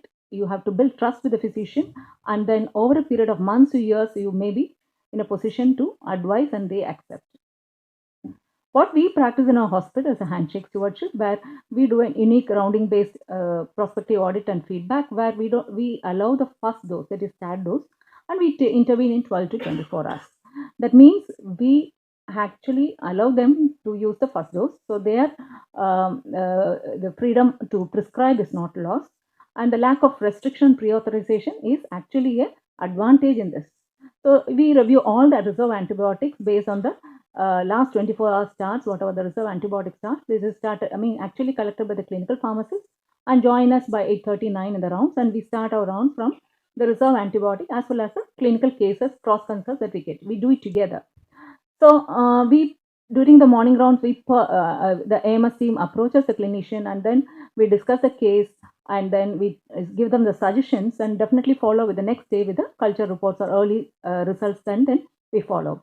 So the trust is built because we follow up and make a decision. Even if the patient deteriorates, we give the option, and so on. So it needs a dedicated team, and over a period of time, you will see the results. So this is how we evolved. In 2021, we released the antibiogram and started educating, and then we introduced the antibiotic justification form.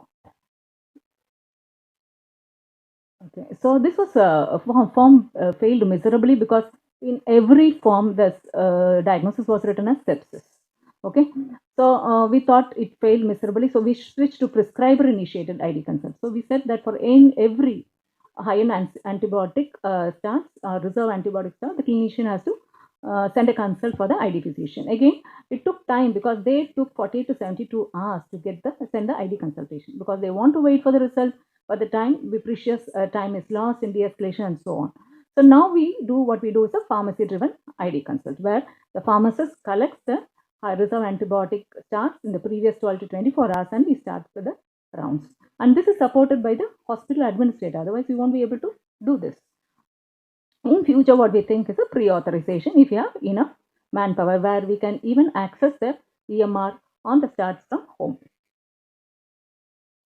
So it is a mix of autocratic, prescription autonomy is maintained because start dose is allowed, and then we go ahead with in the next 12 to 24 hours to meet the patient and see the case. When we see the case, then confidence for the clinician is also there to listen to our inputs.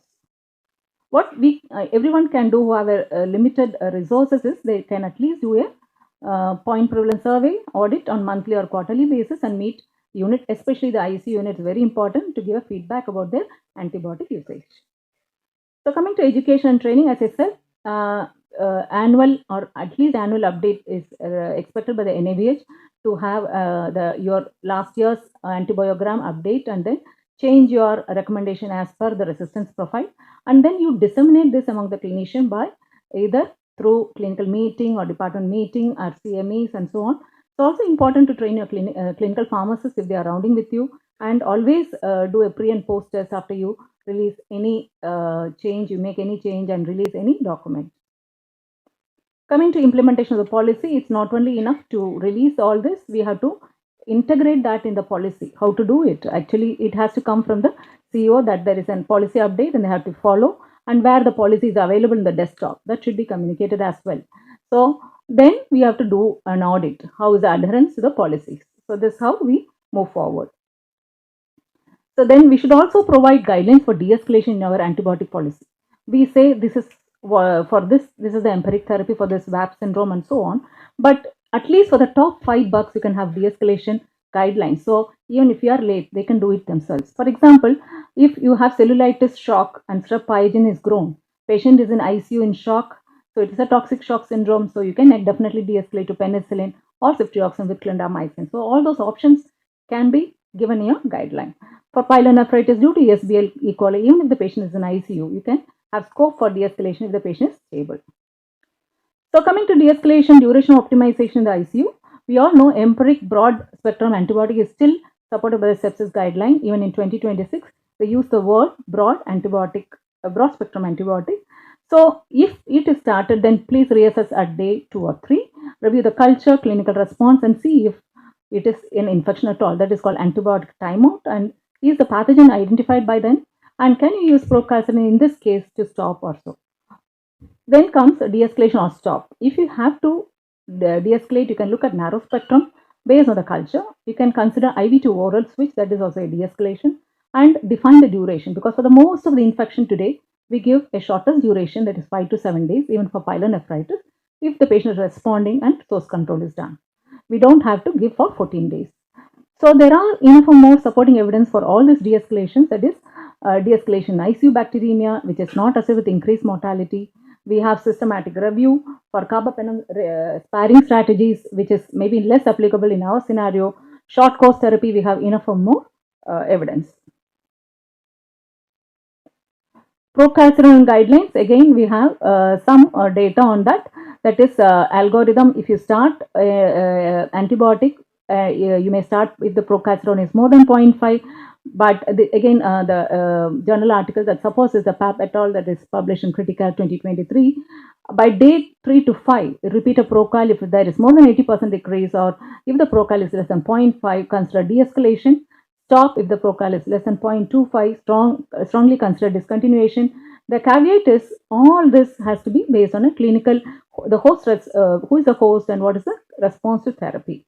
And your clinical judgment can become unreliable if the patient is immunocompromised, fungal infections and non-infectious inflammation including burns and ARDS. So you should never use an isolation. You should always look at a big picture and take procalcitonin as an add-on input to make clinical decision. This is a very good study which was published in CMC Vellore, where they did during the COVID period, where they couldn't approach or see the consults in person. So they made this stewardship program, which is based on procal based de-escalation escalation. So the baseline phase, all the COVID-19 patients receiving antibiotics for more than 48 hours were screened by a pharmacist. Days of therapy and length of therapy was measured.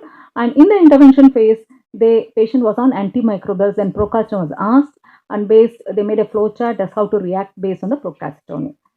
So an alert was sent to the treating team based on the procalcitonin result, whether they have to escalate, de-escalate or stop.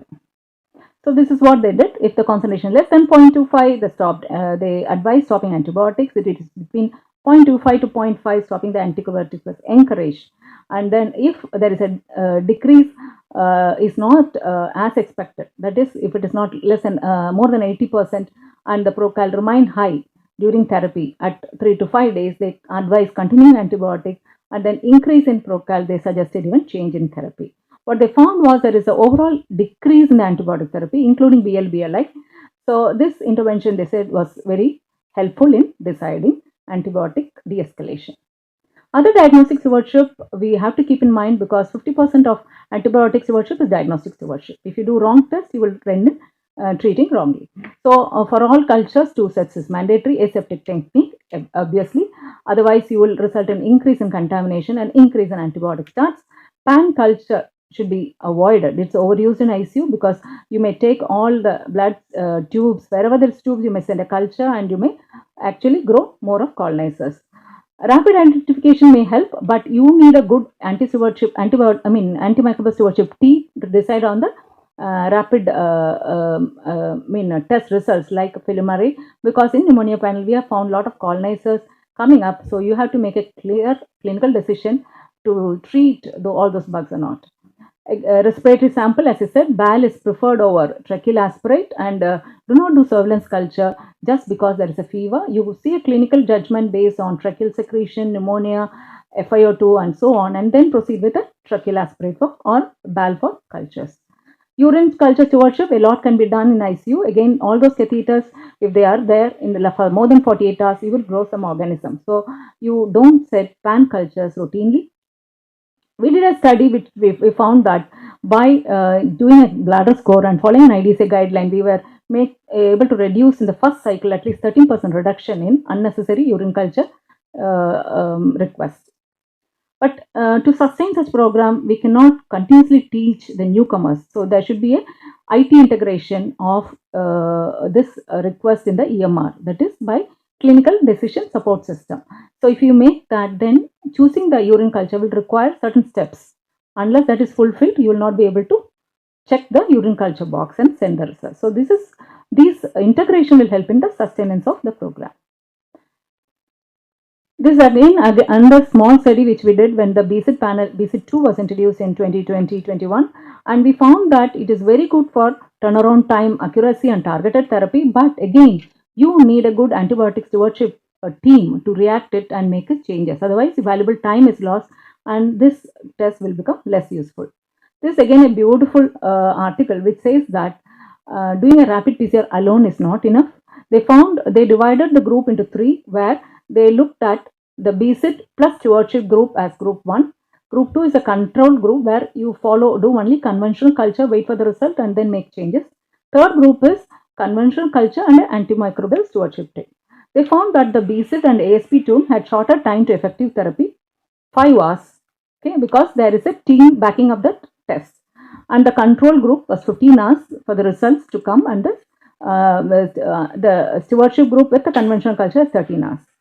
Then they found that high rates of antimicrobial de-escalation happened in the stewardship team, whether it is conventional or BSID 2. De-escalation occurring sooner with BSID 2 group because you had a very good shorter turnaround time. But overall, there is no difference in the length of stay or mortality or readmission, which they didn't find any difference. So it's important that we bundle up many activities or many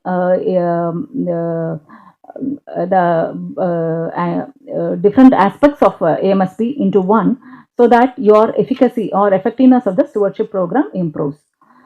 And IT plays a huge role, because in basic level they can actually give you the sales of antibiotics from or from huge unit or OP or inpatient unit, and then a little more forward they can help you with calculation of DDD and the calculation of unit antibiotic consumption, and in advanced level they can help you with clinical decision making algorithm.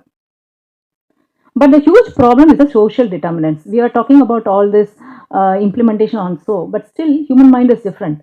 You know the science, but still antibiotic is one drug which actually has a lot of social determinants in choosing and not de-escalating because of something happening in the past which actually impact the clinician's decision to de-escalate or not. So they're maybe resistant to de-escalate because of lack of infrastructure, which is very common because your diagnostic support is not good, lab services may not be good. So unless you strengthen that, you cannot convince a clinician to de-escalate. He needs culture report or PCR or a serology report to have a diagnosis and then de-escalate. Then sometimes to avoid lengthy conversation explanation, you may go overboard and overtreat. So you need some time to discuss and so on. How to give a feedback? We can give the stewardship team can give feedback by comparing how others do and how the particular person performs. And again, emotional footprints is very, very important. If you lost a patient due to a cellulitis, due to a simple pyogenes, and you think that you gave ceftriaxone, that is why, or clindamycin ceftriaxone, that's why the patient died. Maybe that's wrong, patient presented late, but that will affect, and you may still continue meropenem for the next patient, even though it is the same bug and strep pyogenes, and he will very well improve with the penicillin. But for all this social behavior, we don't have great evidence. So that is it. And this is a beautiful study which looked at a multi-center systematic review of multiple studies that is done across the world, 24 countries and 5 continents, and was published recently, which looked at what are the interventions that is helpful to take the AMSP forward. They found that majority of studies used multiple intervention. It's bundled approach, and followed by prospective audit and feedback, and then the pre-CT based protocols, few studies. So as you see, multiple interventions was done in 22 studies, where and procalcitonin guided antibiotic stewardship was done in 12 studies, prospective audit again 11 studies, and then few other studies followed guidelines based de-escalation and antimicrobial restriction and pre-approval. So multiple intervention, all these interventions were included bundled up in majority of the studies. These are, as I said, prospective audit and feedback, protocols for antimicrobial treatment, restrictions, guidelines for de-escalation, and ID physician consult, procalcitonin including that, pharmacist-led stewardship program, and education and training of healthcare, and then the computer-based decision supporting system. Most of them had impact on antimicrobial utilization. As you can see, the antibiotic use reduced and the duration was shorter or so, but it had made an impact. But when you look at the health outcomes, none of the study has a longer duration to look at the effect of AMR or health outcomes. So we need more data on this. So coming to monitoring and surveillance, what do you monitor? So these are the stewardship, ICU stewardship monitoring metrics that you can do on a day-to-day basis and a monthly basis, or a point prevalence survey if you don't have enough manpower. Continuous monitoring is done for the DDD per 100 patients, and this tracks overall antibiotic use, and it enables benchmarking so that you can compare over year and over months. DOT is actually resource intensive, so you can do in certain ICUs, where we do in our medical ICUs, and it is more accurate in ICU because the dosing is to be different, so you cannot go by DDD, you will do the days of therapy calculation. And then comes the first was quantity metrics. Then you can do a lot of quality metrics, which are antibiotic appropriateness, C. diff incidence, MDR-HI rate, which is directly proportional to your antibiotic use, broad spectrum antibiotic use, de-escalation rate, and time to appropriate therapy. And the outcome measures that we still are looking at, which we don't have enough evidence, is the clinical outcome, readmission rates, financial impact, that is cost saving in antibiotic exposure, and the length of stay. This is what we do, or we do days of therapy. We compare each month and see if there is any spike in any antibiotic in any unit to actually address whether there is an outbreak or whether there is a doctor change or whether there is anything that has brought in the change, and see if we can attend to that. Again, defined daily dose is done across hospital, and we also look for DD for the reserve antibiotics so that we can see the pattern of use and see whether we can intervene anything.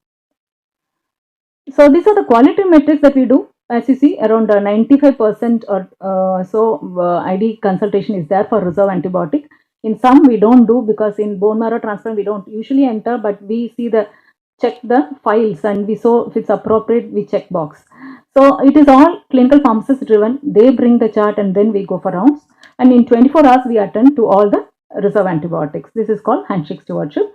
And the compliance to empiric therapy is around 85% to whatever we have given in the hospital antibiotic policy. We do a point prevalence survey to know whether they are compliant, and it's around 85%. Compliance to ID inputs is around 90%.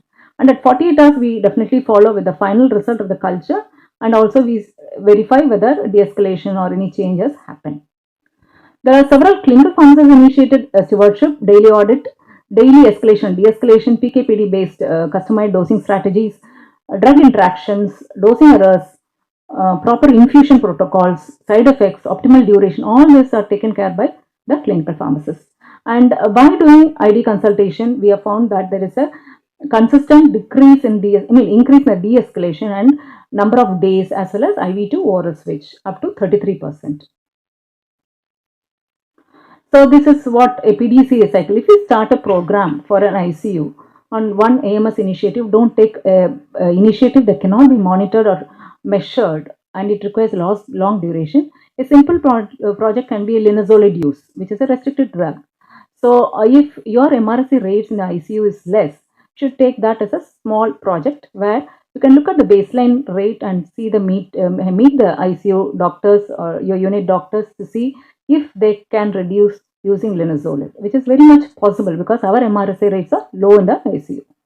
Then you review, you do a baseline audit, meet them, and then do a follow-up audit. Feedbacks. So what a steward should do, no, they usually have thick skin, because we all know that we intervene for all the good things, or nephro, dose adjustment, and antibiotic escalation, all those things. But for de-escalation, sometimes if the clinician is senior, we may have inhibitions. At some point we have to break it, and we have to move forward. So no running away. If you are taken the job, you cannot run away. You have to meet, talk, and tell what was the problem.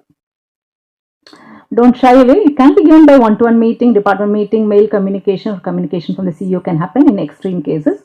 And it should be data driven. You cannot just point out just like that, but you should go with data if you have a meeting and you want to improve that. You can compare with peer without names.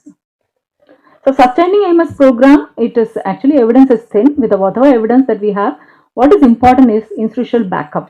It should be embedded in your policies, whatever you make. Otherwise, it becomes useless. It should be multidisciplinary. In the sense, the clinical lead in the ICU should also take ownership so that it doesn't become compliance. It becomes a cultural change. Again, clinical decision-making system integration will make wonderful changes because there are automatic alerts and auto stops in the computer. Then routine audit with feedback loops is very important, grade A recommendation. Overall, over time, you will change this and then you can see the change as well. So the hierarchy of effectiveness, education is least effective because it's human oriented and new people come into the hospital every time. What is most easy, best performed and easily done is through IT change by nudging. So automation and computerization will make a lot of changes in the human behavior. And the challenges and the gaps in evidence. What the challenges that we have is there is no ICU specific guideline. Then early broad empiric, this word has to be changed even in the sepsis campaign. They should change this to appropriate antibiotic and not time to antibiotic therapy. If you mention as appropriate time to antibiotic, broad spectrum antibiotic should be less than 1 hour, please add appropriate antibiotic because that is important. You should make a diagnosis of syndrome and then choose the appropriate antibiotic that can be broad or narrow. Resource constraints in LMS. We don't have much evidence from India. We are actually imbibing all those data from the US or Western countries. And sustainability is a real challenge. Only by computerization you may actually enable some system change. So change is not easy. Persistence is a key for any CV. So there may be so many social determinants that will come in the way. So you should always provide a big picture. Even if that patient is given a broad spectrum, over a period of time, months, that IC unit will have AMR, more AMR. That is a sensible argument that we put. Be part of the solution. Don't just be a fault finder. That's what we do. If you do any de-escalation, we follow up the next day so that the patient is safe. Handshake stewardship, we may not speak the same language. You may be in the different side because you're looking from patient sinking overnight. So we have to understand your problem as a steward. And nudging by AMS and diagnostic stewardship is very important because diagnostic stewardship is 50% of antimicrobial stewardship. So AMS can be smooth or it can be bumpy, but if you have a good support with resources, you can do wonderful things over a period of time. Nothing changes overnight. And outlier is not the norm. We have good clinical champions, AMS champions among us. Even our hospital, we have great people who actually de-escalate even before we visit them. These are the key articles that I have chosen, and I will stop with that and I can answer any questions. Thank you.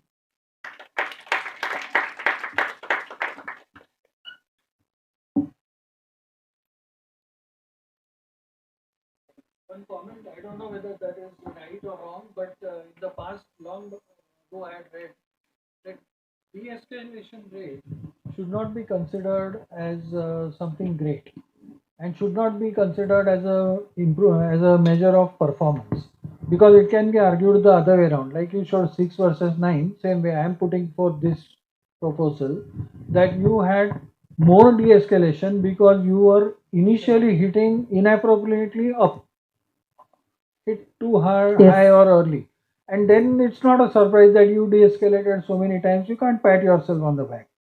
So that point which you said is it has to be early appropriate therapy is very important. Without that appropriate word, you will just have tremendous de-escalation rates, but they do not have any meaning. Because even if you expose even once, twice an antibiotic, it must be producing a lot of collateral damage and damage to the same population of organisms and so on. It is, the true de-escalation is only termination. It's not actual de-escalation. So these are some comments, but Yes, sir. you can respond to that. Means how is it that they see, because I had read it somewhere and now you are saying that it is considered as a performance measure. Yes. Has there been a counter argument for that? So, the performance first thing is compliance to hospital antibiotic policy. That's important. So if you have a guideline, so we have to check that TPS. Okay. Then this de-escalation, it depends on what diagnosis they write. Most of the time they write sepsis, but not as which organ and what is the site of infection. Patient sepsis. So in that case, their diagnosis in the first sense is wrong. So then we have to know that their diagnosis was this, that is why they have started. So that is the justification we have to make. That's why we removed all those forms. It doesn't make sense. They write for any leukocytosis as sepsis. So again, de-escalation is taken as a measure. Even the number of drugs doses that is reduced is taken as a measure because it was inappropriate. The AMS duty is to reduce the inappropriateness. So in a way, it is de-escalation is considered stewardship. Are we moving away from procalcitonin to stop antibiotics? The thing. Yes. So even in the current guideline, procalcitonin is not as a they don't recommend. We don't have much data except for pneumonia and so on. But if you have neonates, that's the only area where it can be very. Yes.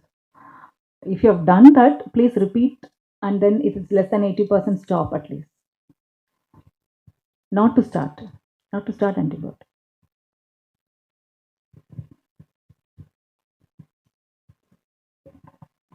Any further questions? Thank you. Thank you. Thank you, ma'am, for your presentation. We now move on to the session on infections in immunocompromised hosts by Dr. Juby John. Dr. Juby John, professor and head of the Department of Infectious Disease at Government Medical College, Kottayam, with over 16 years of dedicated expertise in infectious disease. Sir, please.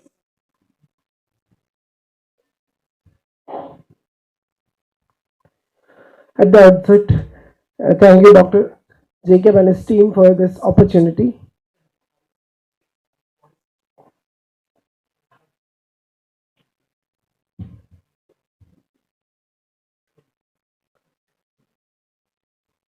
Okay, let's look into a little bit of physiology. What is immunity? Okay, when we speak about immunity, there are two main players. First is the innate immunity, which is there from when you are born. It includes your skin, mucous membrane, your neutrophils, natural killer cells, all those things. It is short acting, and then there is an adaptive immunity, which is adapted later on, which comes later on. Okay, and this, when you look at the main players, you've got T cells, B cells, NK cells, neutrophils, monocyte macrophage system, and complement. One thing you have to remember is that all these cells, they act specifically. T cells is the one cell which act against almost all type of organisms, against bacteria, virus, parasite, fungus, and mycobacteria. When you look into B cells, it is mainly bacterial and viral. It is by antibody. So this B cell and T cell is part of your adaptive immunity. And other things, the neutrophils, monocytes, complement, all are part of innate immunity. And complement actually functions as a link between innate and adaptive. And that's about the physiology. Now, when you come to ICU, this is actually a very broad topic. In lot of things are there. It will take, if you want to explain each and everything, it will take lot of time. So I'm trying to shorten this into some slides. The common ones include, which when you think of ICU, it will be cancer related, chemotherapy related, it could be transplant related, it could be HIV, it could be patient on immunomodulatory drugs, autoimmune diseases, primary immunodeficiency, malnutrition, and extremes of each. Okay, first thing you have to remember is that even though we are speaking about immunocompromised host, no individual is completely defenseless. Some patients will be having some kind of immunodeficiency, but none of them are completely defenseless. On the other way, 1/3 of patients who is admitted to ICU will be having some kind of immunodeficiency. And source of infection is usually from the patient, usually from the ICU. It could be from the patient's endogenous microbiota and or from the ICU, your environment where you are working. And what is the role of immunodeficiency? There will be some compromise in the host defense, like mucosal, mucositis will be there. There could be neutropenia, and plus your patient is in the ICU. There will be some lines, indwelling catheters, all those things. Okay, so what you have to think first is the common things, like in any other patient. One thing you have to remember is that if you look at the various studies, what you will think that the patient with immunocompromised should be having a higher mortality, should be having a higher incidence of bloodstream infections. But none of the studies are proving that. In fact, some of the studies are telling the incidence are lesser compared to the normal, those patients who are apparently immunocompetent. So, what you have to think is that even in immunocompromised, what madam has told holds good. The what is there in your ICU? You have to understand the profile of your ICU. Common infections, ventilator-associated infections, bloodstream infections, candida infections, all those things. Okay, how will you approach? Our approach is always by taking a detailed history. Whenever you're thinking of an immunocompromised patient, think whether this patient is on any prophylaxis. Could be bacterial, could be fungal, could be viral. And if he is on prophylaxis, if he or she is on prophylaxis, whether he is compliant, whether he is taking it properly, whether there is any resistance, and whether you have added any drugs which caused some kind of interaction. Those is important.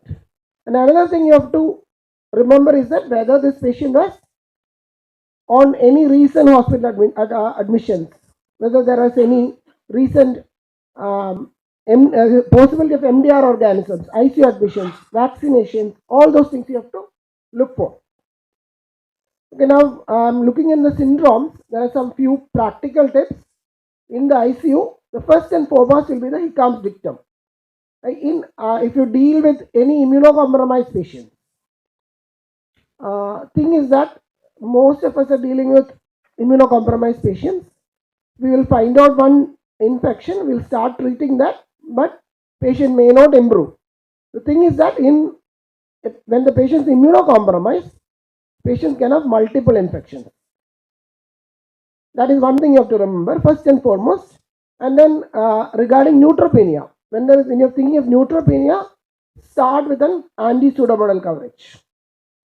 That is the dictum, and you should not be afraid to start, or you should not wait for starting an antifungal coverage if the patient is not improving. And when you think of transplant infections, when a patient post-transplant will be admitted, the thing is that it follows a timeline. It is not that any infection can come. Some infections will come at a certain point of time. So find out the find out the time when the transplantation was done, and then proceed. Regarding the immediate post-transplant period, it is always the hospital-acquired infection, not the exotic infection. Then, if you're thinking about biologicals are drugs which are specific, that will inhibit one pathway only. So the infections also will be related to that pathway. When another syndrome is meningitis, when you think of meningitis, as we are in India, think of TB first. But don't forget cryptococcal meningitis. And regarding biomarkers, I think it's already said, but we have to send for those biomarkers because that help us to further manage the patient, to de-escalate and stop treatment. Regarding pneumonia, whenever you think of a patient with pneumonia, especially post chemotherapy, that is the situation. Now, most of the time, patient will be admitted in the ICU with respiratory distress. Post chemotherapy, think of viral infections, send multiplex PCR. Find out which virus is there. That is important. Then, when you send for those multiplex PCR, don't forget that thing is that once you're sending it late, you may not get a positive PCR.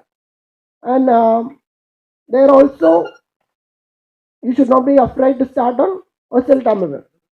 And if you're during the COVID times, remdesivir. And again, think of mycoplasma. That is another thing which is coming up. And suppose the patient is having either candidemia or MRSA in the blood. Think of other foci. So there could be endocarditis. There could be infections of the bone. So look for those foci. Even if you're not doing the source control, like somewhere there is an abscess. If you're not draining that, the patient will be having symptoms. Okay, now this was general. Now I'm going to few cases. First is febrile neutropenia. Febrile neutropenia means there is fever and there is neutropenia. Fever will be there, and neutropenia, you tell it that when the absolute neutrophil count is less than 500, or is it when it is supposed to fall less than 500. Okay, how will you evaluate first? Again, you will have to look for the focus. So, is there any focus? Again, look for the history, previous microbiology results, previous admissions, previous antibiotics. One important thing is about culture. When you send the culture, I think it must have been covered. You have to send 2 sets of culture. The volume is important. Minimum 10 ml in one 20 ml in one set. So 40 ml is needed. Then another important thing here is to send for fungal biomarkers, because you are dealing with neutropenia. Fungal infections are common. If your patient is not responding to treatment, you will have to give them antifungal. So send for fungal biomarkers upfront. And if we can do HRCT test, is a better option than chest X-ray in this set of patients with neutropenia. These are the common organisms. The common things, gram negatives are more common. As we all know, it is E. coli, Klebsiella, Enterobacter, Pseudomonas, Citrobacter, and Acinetobacter. Gram positive, it will be Coagulus negative Staphylococci, MRSA, Streptococci, various Streptococci, Enterococci, all these things. Regarding fungi, it is a candida initially, but if it is prolonging, if the neutropenia is prolonging, it could be Aspergillus. Okay, regarding treatment, first and foremost, you start with an anti-pseudomonal treatment. Do you need double antibiotic there? I think madam will answer, not always. When the patient is in shock, you will have to give an additional antibiotic cover. If there are signs of MRSA, if like line infections are there, or the patient is having pneumonia, skin and soft tissue infections are there, you have to give start vancomycin along with an anti-pseudomonal treatment or any gram-positive cover. Otherwise, you will start only an anti-pseudomonal cover and wait for the fever to respond. And when before starting, you will have to assess the possibility of an MDR organism, whether the patient was on something, whether there is a chance of MDR organism. If there is a chance of MDR organism, start accordingly.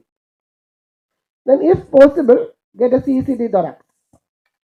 And you have given anti-pseudomonal penicillin, you have given an MRSA coverage. Even by day 4, it's not responding, consider antifungal therapy. And then that is the dictum. Okay, this is in short what I've told. When there is septic shock, a second antibiotic. If you're suspecting MRSA, add vancomycin. If you're suspecting VRE, add linezolid daptomycin. Then regarding antifungal, our in the initial period, our focus is on Candida. The best drug will be an echinocandin, but you can use fluconazole. It is an alternative.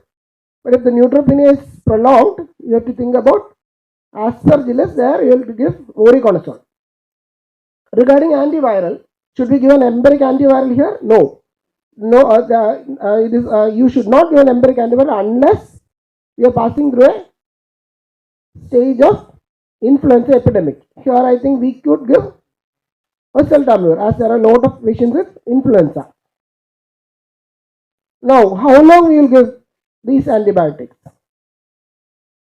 We can stop once the absolute neutrophil count is more than 500, because many times the fever is not due to any organism, maybe because of some other reason. So once the absolute neutrophil count is more than 500, you can stop. You don't have to complete the course unless there is specific indication. Suppose the absolute neutrophil count is less than 500, in some scenarios, you may have to stop even with that level. If the patient is stable, there is no fever, something like that. Suppose the patient is having acute leukemia and something, you may have to continue. That is up to the situation. Okay, now in the second thing, transplantation. As we all know, transplantation, you transplant an organ, you make the patient immunocompromised, you give drugs to prevent rejection, and those drugs will produce immunocompromise. Okay, for a transplant patient, when I'm speaking about solid organ transplant, the sources will be, there are many sources, but the first source will be the donor, then it will be the recipient, then it will be the environment. Environment where the initial environment will be in the hospital, and once he is out of the hospital, it will be from the society, from those who come and visit him, things like that. You have to remember that regarding solid organ transplant, the transplant which has got highest rate of infections are bowel and lung. As we can understand, it is constantly exposed to the surroundings. Okay, these are few practical tips. You have to understand the floor of your ICU. That is important. It changes from ICU to ICU. We usually keep transplant ICU separate because of that reason. And early transplant infections are from the hospital, from the body, from our own body. But remember Candida in case of liver transplant. Don't forget that, because it is more common in liver transplant. And our usual suspects are the MDR, GNB and MRSA. Then exotic infections we are not suspecting in the initial months. First month it is always hospital acquired infection. But anytime your transplant is admitted after 6 months or within the immediate period, think of CME. And you will have to understand what prophylaxis the patient is on. Some kind of prophylaxis will be there for the patient who underwent transplant.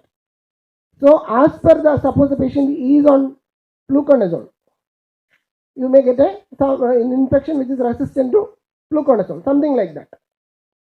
Again, look for neutropenia, check for drug interaction.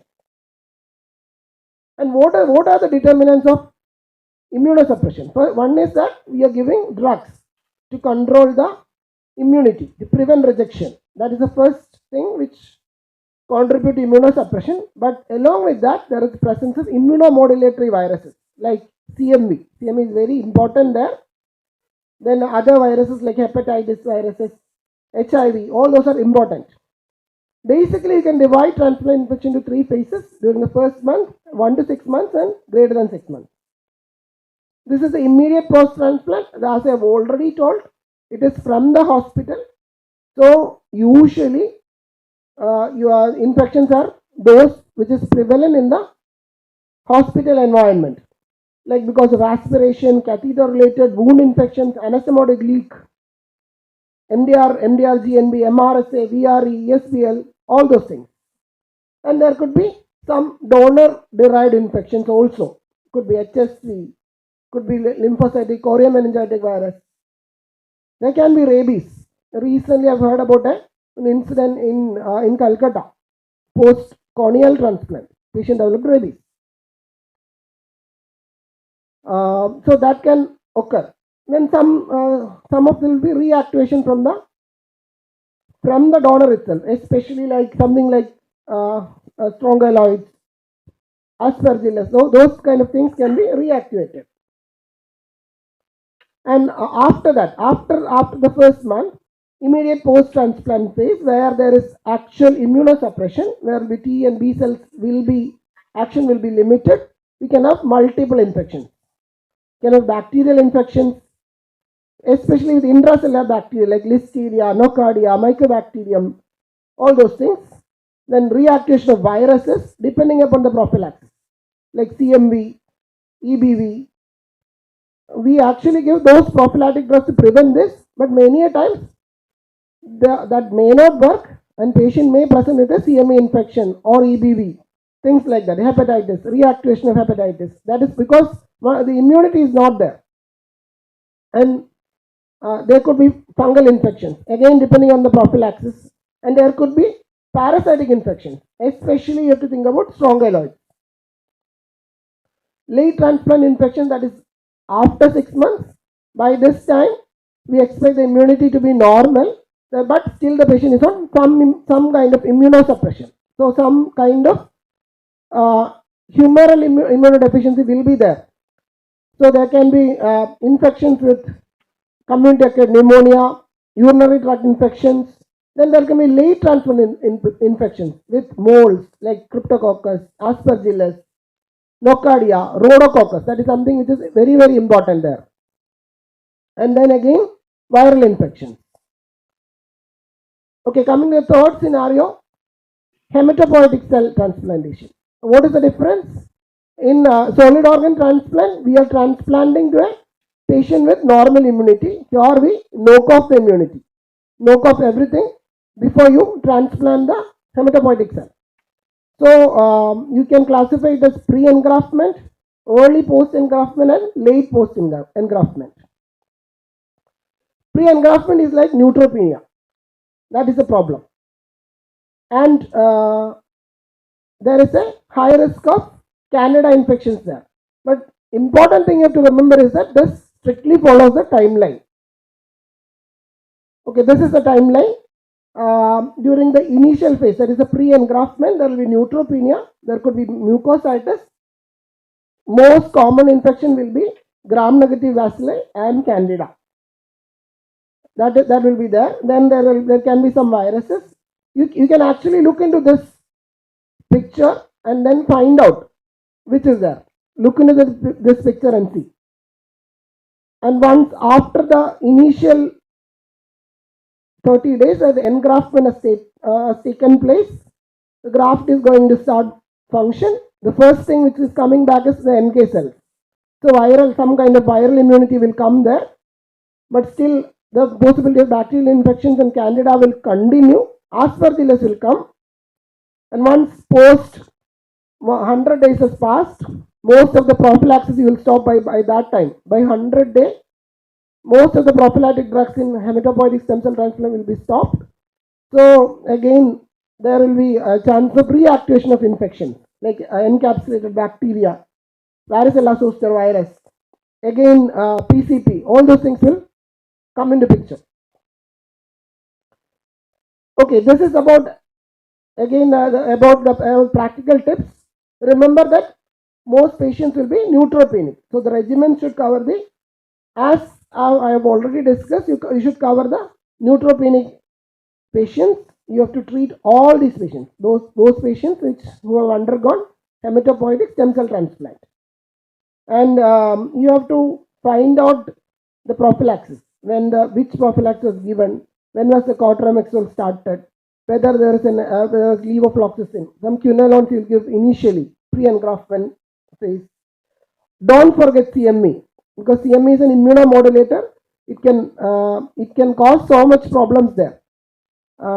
Previously, we used to give only pre-MD therapy, because if we give Valgan cyclover, what will happen is that drug will cause again immunosuppression. There will be neutropenia, there will be pancytopenia. So we used to do pre-MD therapy, you test and treat. If there is evidence, you treat. Now we have Letermore, but it's costly. Still there are places where Letermore is being used. Again, don't forget the importance of cultures. Don't forget non-infective causes like graft versus host disease, things like that. Don't forget Candida and MRSA, and watch out for Clostridium difficile. Okay, coming to the next set, immunosuppressants and related infections. Okay, this is a huge list. Again, think that depending upon which drug is given, that kind of infection is common. Regarding steroids, it is dose dependent. Once you increase the dose, chance for infections are. Don't forget PCP in case of steroids. Then cytotoxic drugs. Then something like fludarabine, which will cause more severe immunosuppression, like B and T cells, both will be affected there. Azathioprine, all those things are there. Then MMF. With all these infections, with all these drugs, some kind of infections are common. Coming to biologicals, as I've already told, when you are thinking of immunosuppressive medications, that will inhibit a lot of things together. While biologicals, it is specific, that will inhibit only one pathway. Like if you are inhibiting the TNF pathway by infliximab, think of tuberculosis. Like rituximab, you have to think about reactivation of HBV. CD52, alemtuzumab, you have to think of severe immunosuppression. It's like that. Complement pathway, Eculizumab, think of Neisseria infection. So that is specific. Which drug is there? You have to think about that. Okay, coming to the last one, not the last. Okay, I'll finish. I'll take 5 more minutes. I think it's okay. Advanced HIV. Advanced HIV. When you call it as advanced HIV, the CD4 count will be less than 200. So when it's less than 200, it could be PCP, PML, esophageal candidiasis, toxoplasmosis, cryptococcosis, all those things, and mycobacterium, avium intracellare, those kind of infections. Again, it is not difficult. You'll have to look at the CD4 count. Actually, these infections respect the CD4 count. So, if you know the CD4 count, you can think which infections are possible. And again, don't forget the Hickham's dictum. Multiple infections can be there. Okay, if there is low oxygen saturation, think PCP by TB. Seizures, you think of if it is showing some kind of space occupying lesion, think of toxoplasma and start treating. You may not always get the diagnosis. Start treatment. You can give Septrin, which will cover both PCP and toxo. In meningitis, think of cryptococci. And in the crypto, I'll come to that. And don't forget that community acquired infections can also occur. Coming to the PCP, PCP is something which present with breathlessness and X-ray changes. The X-ray changes will be more than the breathlessness. But if you check for the oxygen saturation, it will be low. The patient will not be that symptomatic, that much symptomatic. Something which will help us will be an estimation of an LDH. You can get a high LDH there. Okay, this is the treatment schedule. Thing is that the main treatment is Septrin, and a high dose Septrin. Alternatives are there. You can give Primaquine plus clindamycin.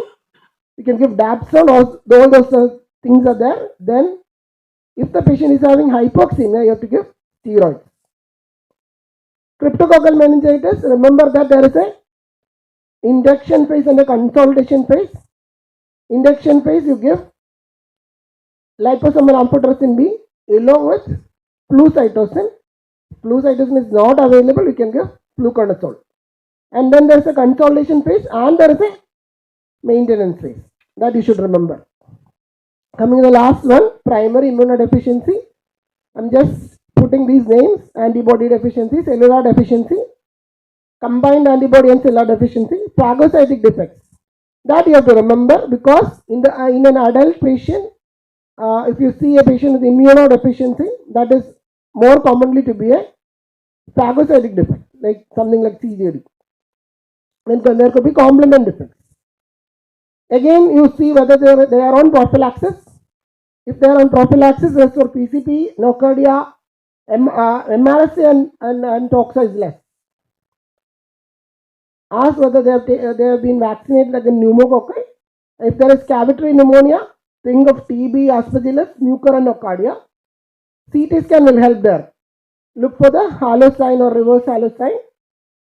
And regarding congenital immunodeficiency, mostly it will be, as I have already told, CGD or B cell defects, especially combined deficiency, where you will have to treat the patient with lifelong IVIG. In that instance, rituximab also can lead to such a situation. Humoral deficiency, patient will have to be on IVIG for a longer period of time. Okay, so this is a bird's eye viewpoint. I'll be happy to take any questions.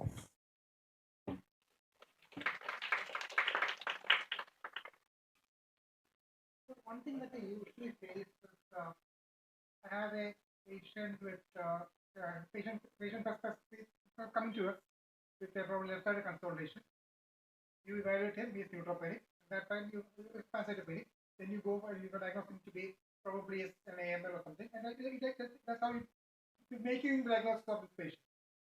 Now, when you think of that and starting on antibiotics, say starting on a beta-lactam inhibitors, next the fever is not exactly. Just having high spikes, 39 degrees spikes. The blood culture is having cup. your theoretical doesn't come. And at that point of time, again, antibiotics will be escalated, fever or neutropenic, and then they escalate the antibiotics to neuropenem. Day 7, cultures are still negative, fever is still persisting daily, and every 6 hours also maybe. TB workup is negative, fungal workup is negative, bacterial workup is negative, but he's having fever. And maybe you're confused whether it's the fever of the disease or whether it's the fever of the infection. And antibiotics keep on added up, then you're not even substituting, you're just adding up. How can we go ahead in such cases? That you have to follow the protocol only. You have to actually add an MRSA cover. It's a gram-positive cover. After, if you are initially suspecting only a gram-negative infection, there are nothing suggestive of a gram-positive infection there. Like infected lines are not there. No, there is no skin infection. There is no pneumonia. So chances of a bacterial infection is less there. So you start treating like as a gram-negative infection. If the patient is not in shock, one antibiotic is enough. The patient is not responding, you add a MRSA cover. And then if the patient is not improving, you will have to add an antifungal cover. Then actually you have to proceed depending upon the patient situation. That is the only answer there. Sometimes this may not be because of infection. Can be because of the disease, or can be because of some complication relating to treatment, things like that. How long will you give antibiotics? See, it is depending upon the neutrophil count. Once the neutrophil count is more than 500, you can stop. Unless, as you said, the patient is in something like someone like AML, or patient is on some chemotherapy drug like carbapenems, which will decrease the neutrophil count to 0. You will have to continue antibiotic in that situation.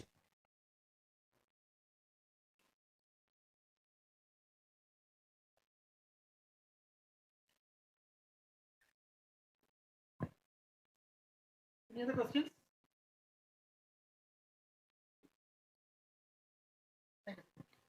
Thank you very much, Dr. Juby. May I now invite Dr. Jacob George to kindly come forward to present the memento to the dignitaries. I invite Dr. Juby to come forward and receive the memento.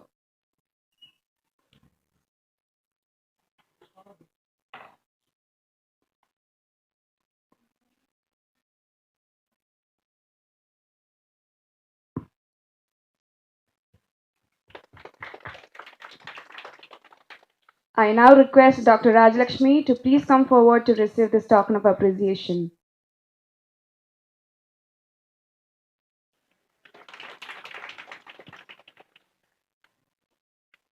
May I now invite Dr. Krishnuma to kindly come forward to receive the memento.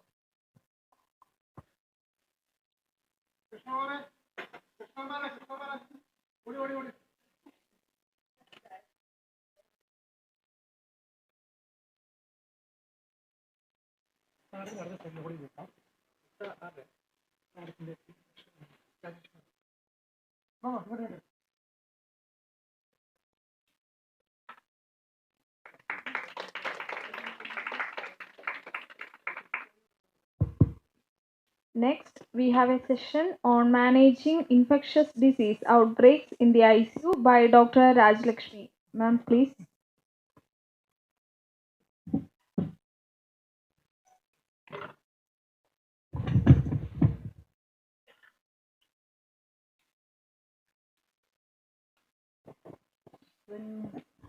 Good afternoon, everyone. So coming to the next one, it may be a lighter topic as compared to before, but it's very interesting. Not when we evaluate an outbreak, it is not always interesting. It may be interesting, but we'll be under pressure because we have to identify the outbreak, close the outbreak at the earliest. The pressure from within as well as pressure from everywhere to know what is going on. But when I present,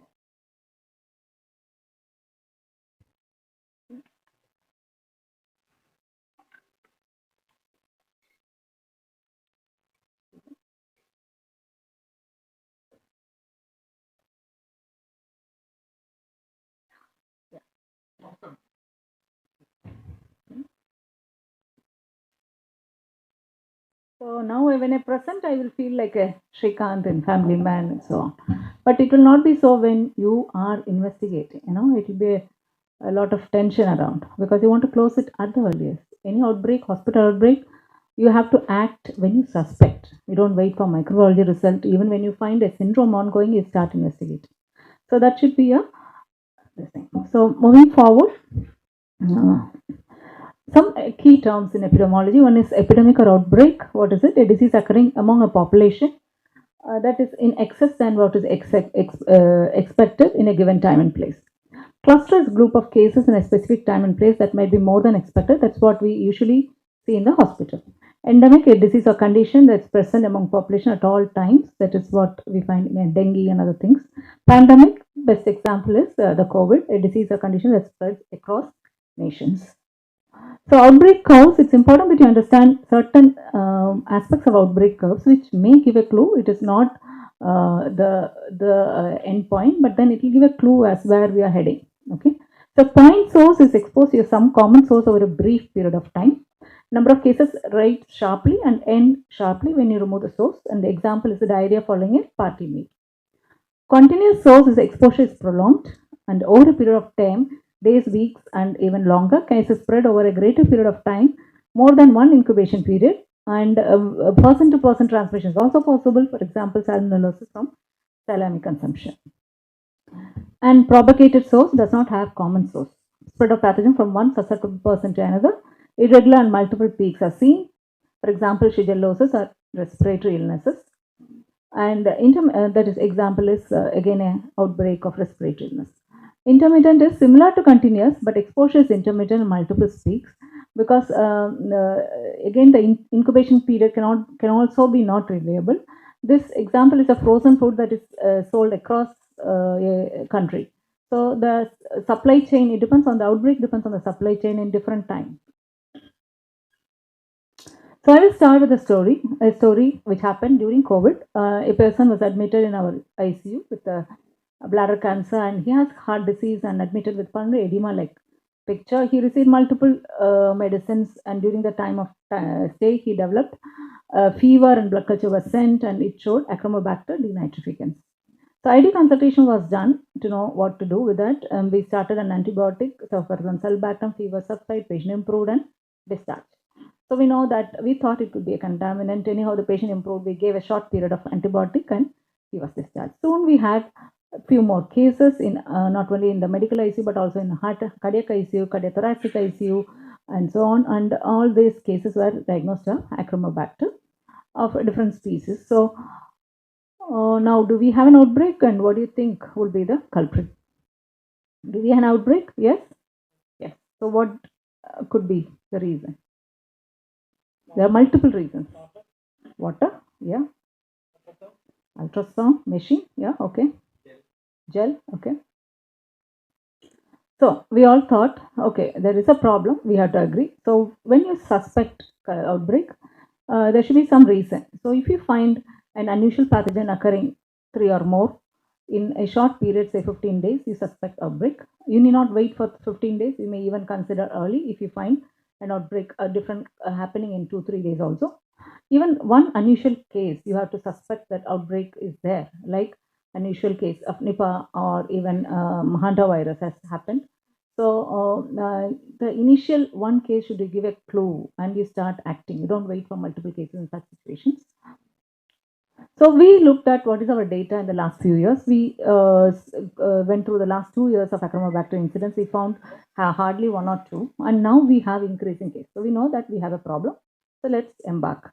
So the steps in outbreak as put forward by CDC are 13 steps. If you go, I mean, you should be going through step by step. It's important so that you do it systematically. First is preparation of the field work. Second is establish the existence of an outbreak. Verify the diagnosis, because verifying diagnosis is very, very important because you are taking a diagnosis and based on that a case definition based on which you are going to diagnose further cases. Okay, so construct a working case definition, find cases systematically and record the information, perform descriptive epidemiology, develop hypothesis as what could have happened, and evaluate the hypothesis epidemiologically, and as necessary reconsider, refine the definition as you move on, and then compare and reconcile with the lab and environmental studies. implement control measures, infection prevention measures, and initiate and maintain surveillance post closure and communicate the findings. So, incident management usually requires an outbreak control team. Which team should be formed immediately. That's the first thing you do. You cannot do it alone. So, it should have a clinical lead, can be an ID physician or whoever is in charge of the infection prevention team. And you have to liaise with the microbiologist if microbiologist is not part of the infection prevention outbreak control team. It also to include infection prevention nurses, the team, because they are going to implement the IPC measures. Microbiologists, they are very, very important to identify the etiology of the outbreak. We may have to even sequence the pathogen sometime. Occupational health, that is who actually advise healthcare worker restrictions and PPE use and so on. Administrative support is very important because sometimes you have to communicate with even the print media. Communication lead, there should be one person, designated person who can communicate to external agency. That's very important. Otherwise, you spread the rumors. So all this, they have defined roles, and because of want of person, no decision should be made a halt because there should not be any postponement of decision. So this committee can meet as often as every day till the outbreak ends. So it's important, and document everything and activate this team early, even before microbiological confirmation, if you know that there is an outbreak going on. So first step is to prepare the field work. So what we did was we notified the outbreak, and then we discussed with the admin and microbiologist that we are forming a team, and then from the which included, as I said, the infection control ID, microbiologist, lead clinical and nursing lead. And then we did a literature search. That's very, very important, looking at the previous outbreak sources, modes of transmission, risk factors, because we should know what we are dealing with and how to embark on the investigation. So we did PubMed search and listed the sources, and then ensure proper lab material and other things, what all to be investigated and cultured. So we discussed with microbiology regarding what are the things that we may need so that they are prepared with enough material to culture. So we looked at what are the Achromobacter outbreaks that have happened previously. Some are even community onset. Achromobacter can be colonized in cystic fibrosis patients due to recurrent nebulization. They can even colonize. And then there are quite a few outbreak of bacteremia outbreak due to Achromobacter. So this is actually the top few articles that actually looked at Achromobacter bacteremia outbreak. And this we have quoted as our references later. So if you look at all these are sterile space infections that we had looked at, because ours were all bacteremia. So we looked at only at sterile space infection, which was endocarditis, meningitis, septicemia, or bacteremia.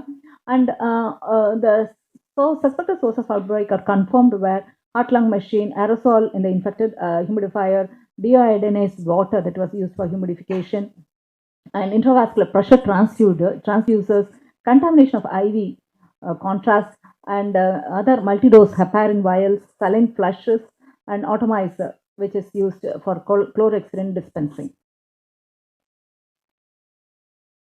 Second step is to establish the existence of outbreak. Onward we started collecting data, and we found that again we have increased number of cases. So we made a graph, and then we confirmed, and then we verified the diagnosis. What is the important thing is we should verify that's not a pseudo outbreak or pseudobacteremia. Okay, so what are those? Pseudobacteremia is increased number of positive test results observed in the lab without the presence of a true outbreak. This can happen due to lab factors like new tests, new technicians, or contamination. It can happen due to surveillance factors, new method of surveillance, or new method of detection. Like if you compare with culture and PCR may detect more. So that can bring in pseudo outbreak. Pseudobacteremia is due to improper collection during vinification due to skin contamination or preparation of culture media in the lab. That media can get contaminated, or lab processing. But in our patient, all patients were symptomatic, so we didn't consider pseudo outbreak. We thought it is a true outbreak. Construct a working definition. It includes clinical criteria with respect to time, place, and person so that new cases are diagnosed actively. So a case was defined in our case as whom one or more blood cultures grew Achromobacter species, any species, at any time post admission since April 2020. So that was our case definition. And then we started finding systematically and recording the information. So we actually stimulated enhanced passive surveillance from through microbiology previous 1 month, 2 months reports and wards for new cases. Also, we visited the infection control nurses visited these facilities to collect additional cases. And then what we did line listing. So line listing is epidemiological database where you do an organized spreadsheet which would include all the details, including demography and other information like what are the procedures done, what are the fluids given, what are the injections given, and so on. It may vary from outbreak to outbreak. In our outbreak, it was a infusion related. It was a bacteremia. So we looked at in the ICU. So we looked at devices and infusions and so on. And we also looked at what are the healthcare workers who are involved. Is there any commonness, any procedures done by any single doctor or a nurse or anything like that that comes in a pattern? We also did other site infection other than blood, looked at like tracheal cultures and so on. Organism and species were identified, and susceptibility, we also looked at the pattern, whether it is of uniform pattern phenotypically before we did a genome sequencing and the outcome. So then we did looked at the line listing and performed a descriptive epidemiology related to location. So most were located in our setting, most were located in the ICUs, either cardiac medical ICUs or cardiac surgery ICUs, and none had other site infection. Almost all of them had bacteremia, and we looked at the procedures that were done, whether there is any commonness, and environmental sources like chlorhexidine, whether they were refilled, whether they were using wipes, or whether there can be skin contamination and so on. So site visits were made, and we definitely found infection control gaps. And always when you do an outbreak, there will be scope for a lot of improvement in the infection control practices, which also happen with every outbreak, and we relearn and improve.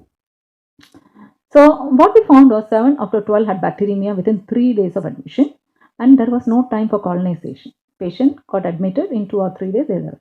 So possibility of a contaminated infusion was considered, and all IV medications were looked at. So all IV medications that the patient received before blood culture were furosemide, pantoprazole, low molecular weight heparin, saline flushes, unfractionated heparin, which was in 6 patients. But common was furosemide, and these furosemide were given before at admission or in the ED. And when the patient threw fever, we took a blood culture. So invariably, all of them had this infusion before we took a blood culture sample.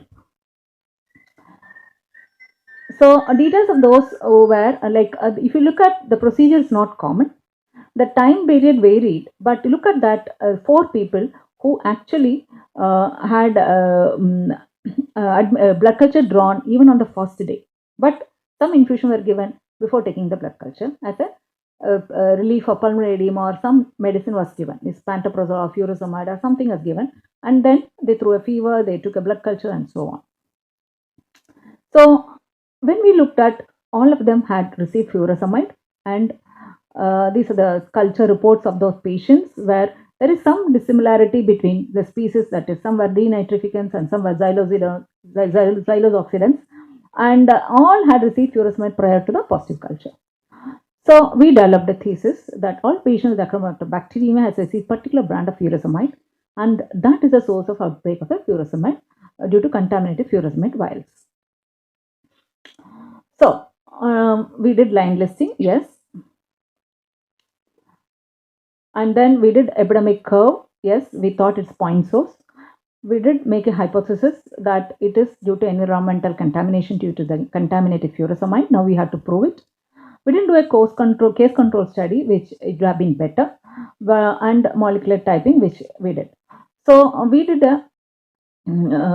what we can do is an attack rate by comparing the brand 1 with brand 2. So what happened to brand 1 patients who has developed furosemide, probably furosemide related outbreak, and what happened to brand 2 who also received furosemide. So by comparison, we will also indirectly know that this is the brand that is causing problem, and to know why some of the patients who receive brand 1, which has actually caused Acromycobacteremia, not all didn't develop. That is also a big question. For all that also we need a case control, but we didn't embark on that. We were trying to solve this issue. In that case, several other things may come in play, whether the infusion, furosemide was given as infusion or bolus, what are the host factors, what was the inoculum, all this would have played a play why only this many patients developed Acromycobacteremia and not all who received brand 1. So as necessary, when we moved on, we reconsidered, refined and re-evaluated the hypothesis, and we also did cultures of several environmental samples, including chlorhexidine, the solution, deiodinized water. From work surfaces we took samples, and IV medications. And environmental samples were inoculated in a McConkey purple broth, and IV solution were inoculated in thioglycate broth, and growth obtained and identified by using YTIC2 identification method. So as you can see on my left is those from the samples from the vials and other environmental samples which grew Acromobacter silence. There was turbidity, and later brand 1 grew this.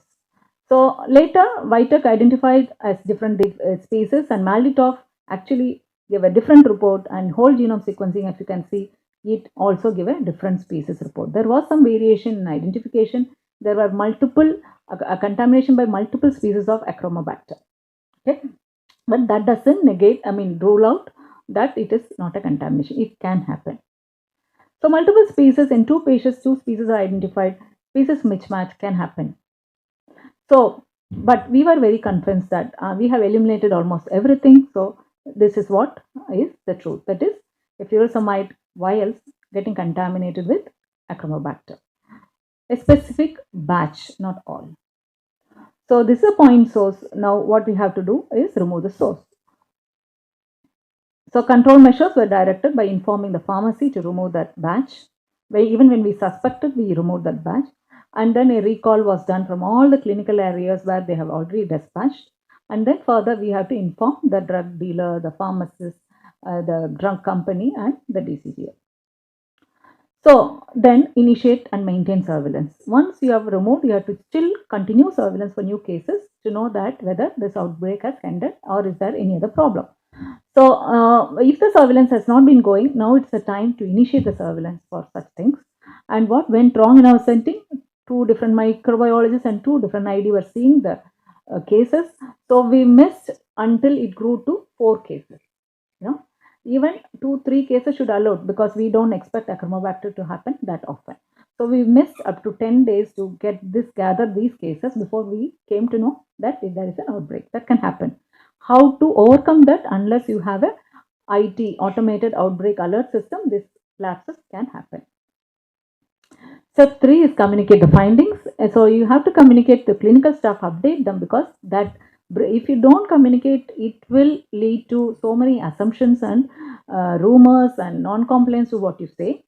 So daily update is required. You have to address some of them times to patient families also sometimes, and public authorities have to be alerted. In this case, we alerted the drug dealers, but then otherwise it has to be, if it is a viral infection or any other infection related outbreak, community onset, we have to alert the district health authorities.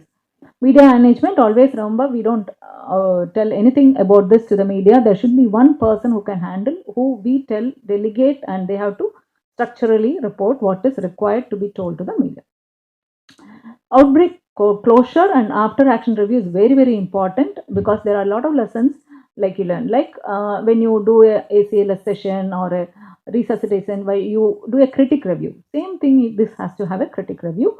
You should define a closure prospectively when it is done. Okay, no new. How do you define closure?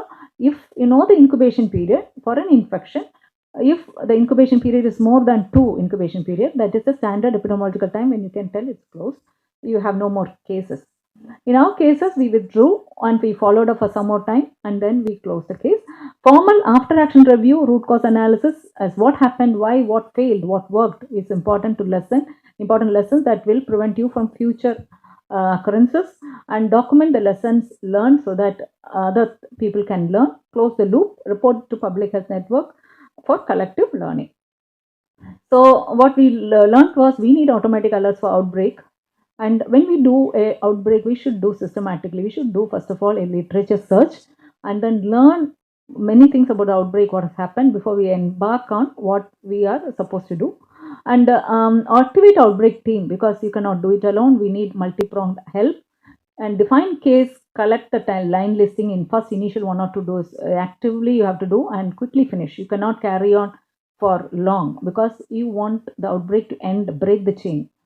And visit the area and audit the practices. You have lot of scope to improve. So when we finished the outbreak, we had a yay moment. Yes, we can celebrate, but you don't expect anything, a big memento or appreciation from your administrator. It will be like anything. It will be a normal thing, but for us, it will be a yay moment.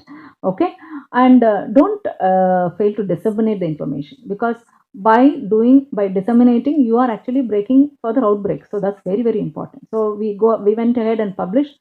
Before published, many said this can be a legal problem and so on. We said no, we are publishing this. So we did this. So that's important.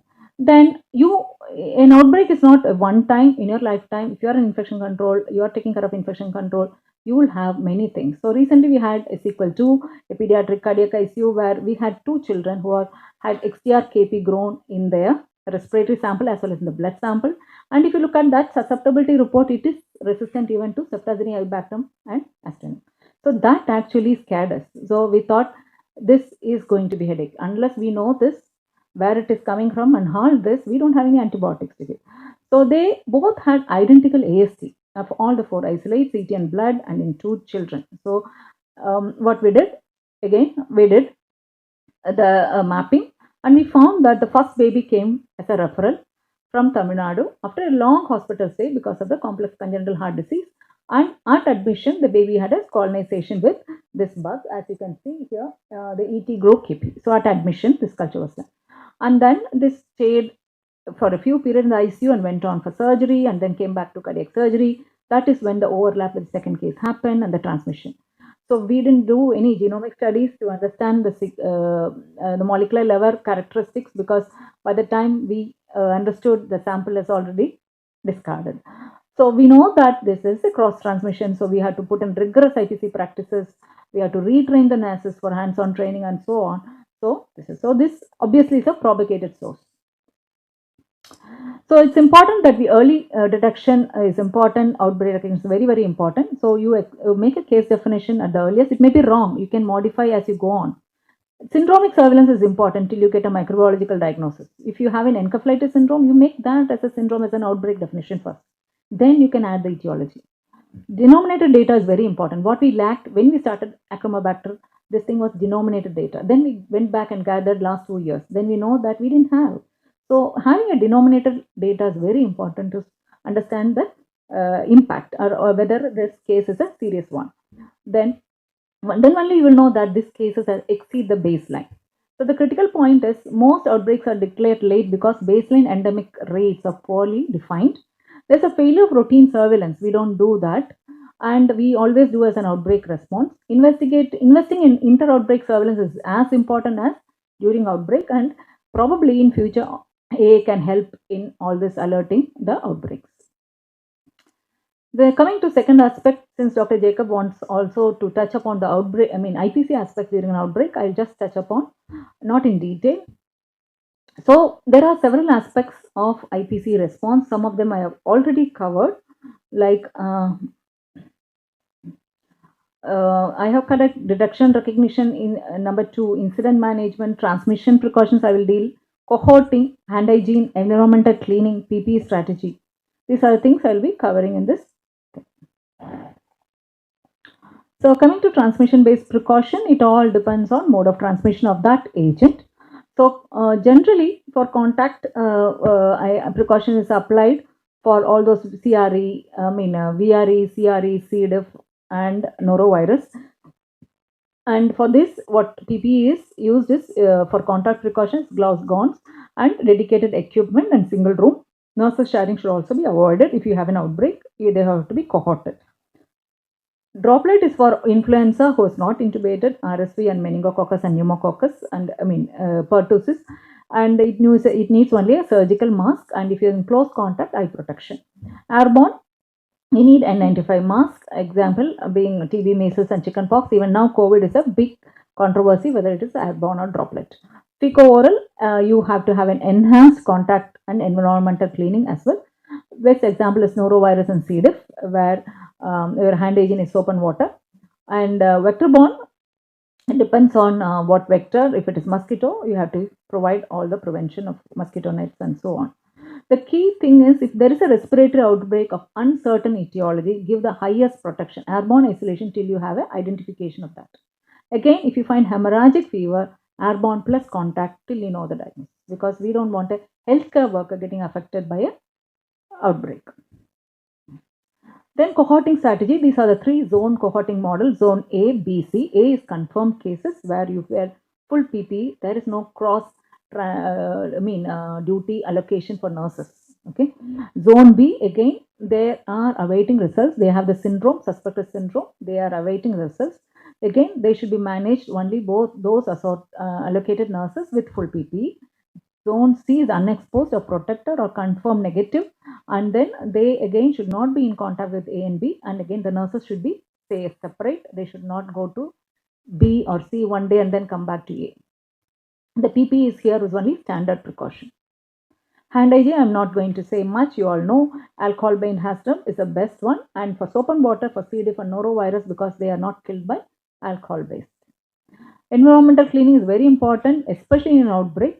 Especially if the patient has respiratory or a diarrhea as an outbreak, then you have to do pathogen directed disinfection, and these should be supervised, and the liquid disinfectant used has to be carefully chosen. So for envelope virus are all easily killed, includes HIV, hepatitis B, influenza, for which even ethanol is good enough. But if you look at non-envelope virus like norovirus, you need sodium hypochlorite. For spores like C. diff, again you need sodium hypochlorite but with a higher concentration. Mycobacteria, you need again high level disinfection. Multi-drug assisted, MRSA, CRE and other organism like ESBL. ESBL is not a problem for, but if you have CRS, again CRS, you need, what is recommended is bleach. So here for MRSA and CRE, you may get away with either bleach or even quaternary ammonium compound. Terminal cleaning is when a patient is shifted out and you are receiving a new patient. In between, what we do is a terminal cleaning. It is mandatory after every confirmed case, and there should be structured lists and should be supervised. And then all heighted surfaces, equipment and curtains and bed rails should be disinfected. Now currently we are looking at no touch disinfection by UV. Again, that is growing evidence, and it is wonderful to have it. It's expensive. Second is the vapor, that is hydrogen peroxide vapor, which actually produces like fumigation. So this can be used in outbreak centers for quick disinfection, and but certain areas should be cleaned thoroughly. PP strategy, again I'm not going to dwell upon donning and doffing. Doffing is the most dangerous thing to do. You can infect yourself, and so it should be at least supervised in the initial phase of outbreak by someone who can help in doffing and telling them which is the next PPE that should be removed. It's usually the doffing is gloves, followed by hand hygiene, eye protection, gown, mask, and then hand hygiene. And PPE, always do a fit test when you use N95 mask. When you have a huge numbers, you will have to look at conservative strategy of PPE reuse and all those things which we did in COVID. PPE fatigue can happen, so you have to be very careful about nursing posting, how their shifts are. Eye protection is very, very important when you have this unknown, unidentified infection, and that is better than the face shield. So occupational health is important because they determined there should be a team who determines whether this healthcare worker needs leave. So that depends on the exposure, what is the PPE they used, and whether if it is a vaccine preventable disease, whether the healthcare worker is vaccinated, and how many days should they give leave. So that also is important, and psychological support obviously. So most common IPC failure modes during outbreaks happen because of delayed recognition. That's the most important thing. So you should need a baseline surveillance data and identified outbreak at the earliest or suspected. Then second problem is PP doffing errors. That's when they get infected. Hand hygiene decline can happen due to overwork. They get fatigued. Inadequate cohorting, because you don't have a place to cohort and have a good place where there is no overlap happening. Poor communication and no pre-planned protocols. So I'll end with this note by Sherlock Holmes and Watson on camping trip. After dinner and a bottle of wine, they lay down for the night, and then Holmes asked. He woke up. He awoke. Watson asked, "Watson, look up the sky and tell me what you see." Watson said, "I see millions of stars." "What does that tell you?" Then he started telling so many things, okay, like a poem. astronomically, astrologically, horologically, what it means, theologically, and meteorologically, what does it tell you? And asked Holmes, what does it tell you? Watson said, someone has done the attempt. So, unless you're so vigilant and you are attracted by so many things, you cannot suspect an outbreak. So, you need a vigilant mind, like in Holmes, or at least like a Shrikant, to be a outbreak investigator. But it gives immense pleasure when you finish it. You feel so proud and pat your back. Thank you so much.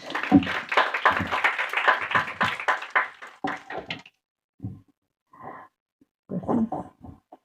Any questions? Okay. Please. Thank you, ma'am. We now come to the final scientific session on pyrexia of unknown origin and culture negative sepsis in the ICU by Dr. Aju B. John. Sir, please.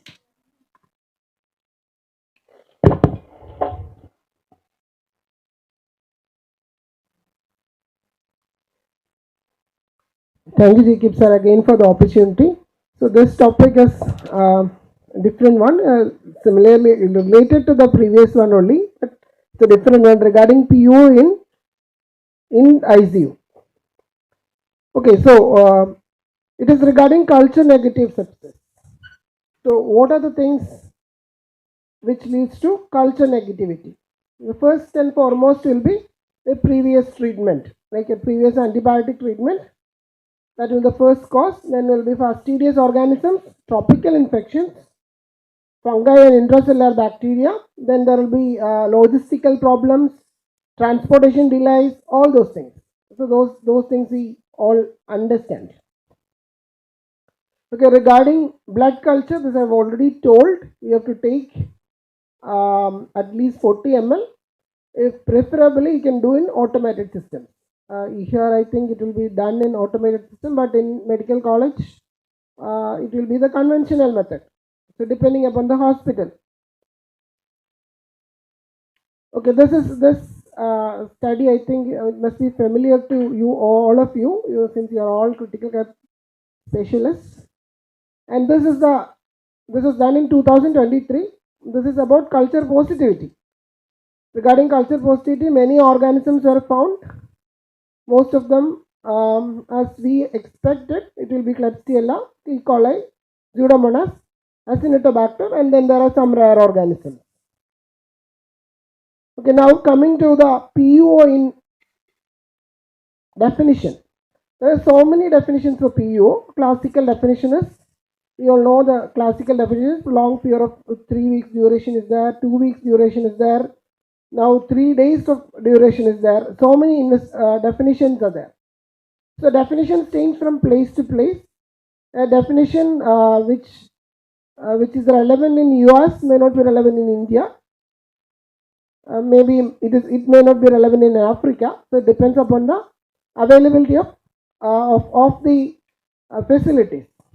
So basically it is an absence of an identified cause despite investigation, and it should not be something related to the something which happens by itself. So you have to rule out self-limiting fevers. You should rule out. So it should be of that much duration.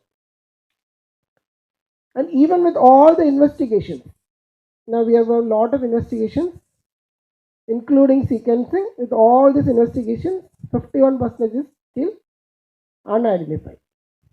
So this is a broad category of PO.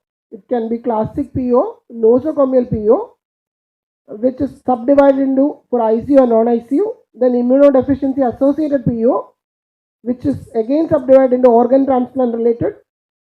Again neutropenia, hematopoietic stem cell transplant patients and patients with HIV. And last one is travel associated PO. Okay, this is coming to the classic PO. These are the things which are commonly attributed in classic PO.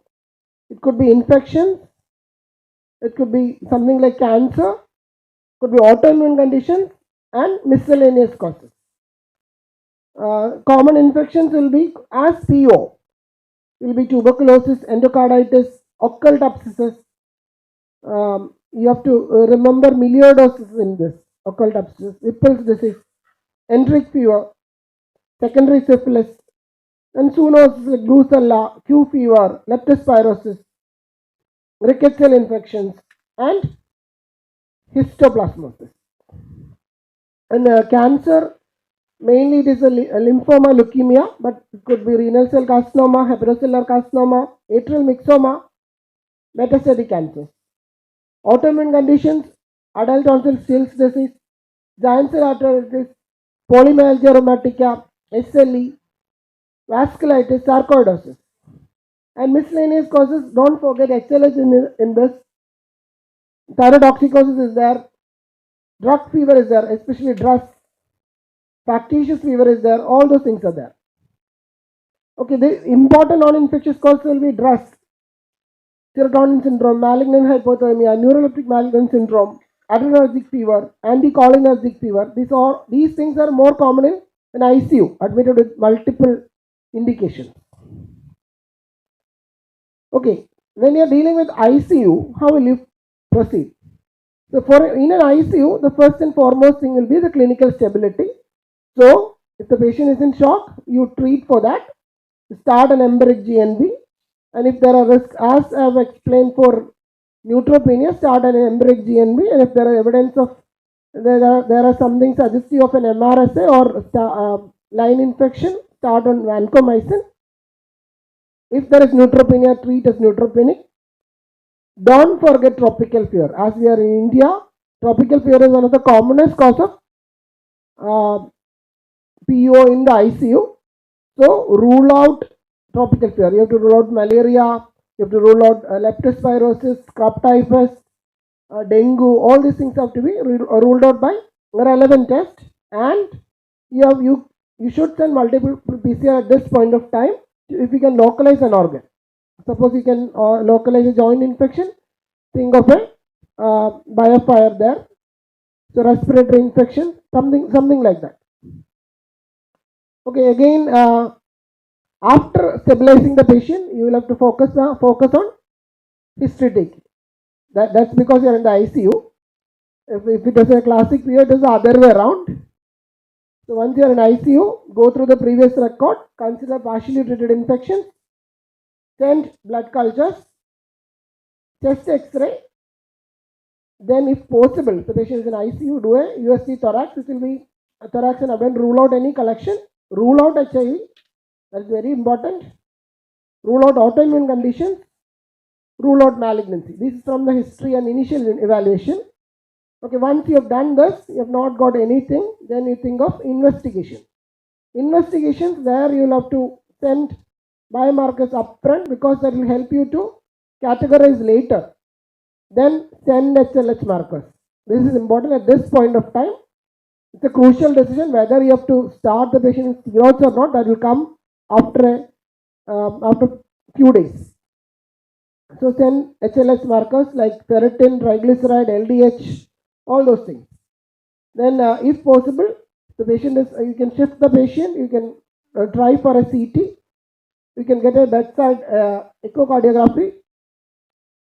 Then think of SLE, look at the CRP. If the CRP is low, that might be a clue. If the patient is having malignancy, think of tumor lysis syndrome. Non-infective conditions you have to consider. Again, send fungal biomarkers. Okay, still we are not any diagnosis. Now with the advanced investigation. Now you look for, is there a possibility of any biopsy? So previously, what we used to do is when we are not getting any positive result, we tend to do bone marrow biopsy. But now it is not like that. Look at the, is there any evidence of a involvement of a bone marrow? Something like any cytopenia is there, LDH is raised. In that situation, you go for a bone marrow. Or if there are anything related to an organ, something like a lymph node or pleural effusion, something like that, you do biopsy of that. And the key point in biopsy will be send all samples which you want to for microbiologic purposes as a saline sample and for pathology as in formalin. That is important. Okay, if still you are not getting any diagnosis, consider PET scan. PET scan will identify the hidden area where you can biopsy that lesion. It might give you a lesion, and a negative PET scan is also important. The negative PET scan will tell us that this thing might subside. Okay, still no diagnosis. If further advancing, you have to consider sequencing. I think it has been already covered, but two things you can do. You can sequence the blood or the tissue. Which is better? If you can localize the organ and do sequencing from a tissue, that will be better. You can do targeted NGS there. If you know that this is lung, okay, you can do a targeted NGS. But if you are not sure about anything, you are sending blood, think of metagenomic sequencing. And if nothing is coming up, everything is negative, as a diagnosis exclusion, you have to think of Still's disease. And another question will come, should we give empiric ATT? That is the thing which you do usually. Previously, we used to give empiric ATT more to most of the patients which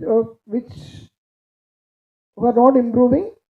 But nowadays, if the patient is not having a meningitis, our policy is to wait for a CB node. You can suppose there is a lymph node, you can actually take a sample from the lymph node and look for CB node.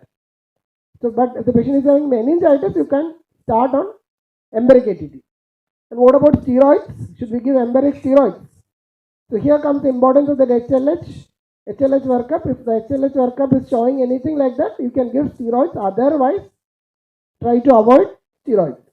Or if there is something like an obvious non-infective focus, there you can use steroids. Okay, coming to HLH. I know that there is a class on HLH which Praveen has taken extensive coverage. So I'll just go through this. It is caused by the hyperinflammatory syndrome. It is caused by activated macrophages and cytotoxic T cells. One thing you have to remember is that any infection, in previous studies showed that certain infections can present with HLH. Now, what we see is that any infection can present with a secondary HLH. So malignancy can present, autoinflammatory conditions can present. Okay, now what you can do is calculate an H score, which is it is there in your mobile. You can calculate, and if it is more than 170, 169, it is suggestive. And then in that situation, you can use steroids. Coming the second one, nosocomial FU. Okay, here it is more relevant regarding ICU patients. In ICU, here actually when you work up, you are not considering any exotic infection. This patient is already there in the ICU, already there in the hospital, admitted for some other thing. Then from the hospital, the patient got the infection, whatever it is. So we are not thinking of an exotic infection unless, as the story was told by madam, something like that, that is an exotic. But unless that is suspected, we don't usually think of an exotic infection there. Common things in the ICU it can be infections, it will be more commonly infectious. It could be fungemia, it could be catheter related, it could be ulcers. Then don't forget the non-infective conditions there. Thromboembolic events, acalculus, cholecystitis, drug-associated fever, strokes can produce fever, hemorrhages can produce fever, all those things are there. Non-ICU, costs are almost similar, only thing is that patient is not in the ICU. Okay, this I've already told. Anything which is more than 5 days, prolonged fever, you have to investigate and find out the focus of infection in an ICU. The common thing, as patient might be on ventilator, the common thing will be healthcare associated sinusitis and healthcare associated pneumonia, which may not be that easy to identify. Chest X-ray might be subtle changes only. Now, after surgery, think of surgical complications like anastomotic leak, fistulas, hematomas. Think of acute flare of gout, which can be precipitated by volume depletion and tissue hypoxia. thromboembolic events, mesh-related infections, Mycoplasma hominis after any surgery procedures, and lung collapse. Lung collapse, we thought to the thing that we used to think that this will lead to fever, but it's not the case. It may not lead to fever. Coming to the immunodeficiency associated PO, this I've covered in the last class. So I'll just go through. I've already covered all these things. And coming to the next one, travel associated FEO or PO. Okay, I think there was a class on this also by Netto, travel associated. But remember, these things are the exotic things. Travel associated. Suppose we are actually, as we are speaking, WHO has declared an emergency regarding Ebola. Okay, regarding Ebola, it is if the patient is coming from that area with any symptoms, you will have to suspect. You will have to only if we suspect we can prevent some catastrophic event. So depending upon the area, it could be it may not be landing up in ICU initially. Patient may not be having a patient disease requiring ICU admission initially. But some of these diseases like Ebola, Marburg, once it is advanced, patient will be in the ICU. Problem with these kind of infections is that the initial picture will be something like an influenza. It is difficult to differentiate Ebola or Marburg virus from influenza initially. So patient may not be in ICU initially, but patient can land up in ICU. Okay, now we'll go into few cases, few situations. One is melioidosis. Melioidosis is something you have to remember. Even though you can get that in culture, you need prolonged incubation for this. So it may not be reflected in the microbiology. So this you have to remember. Melioidosis is quite common over here.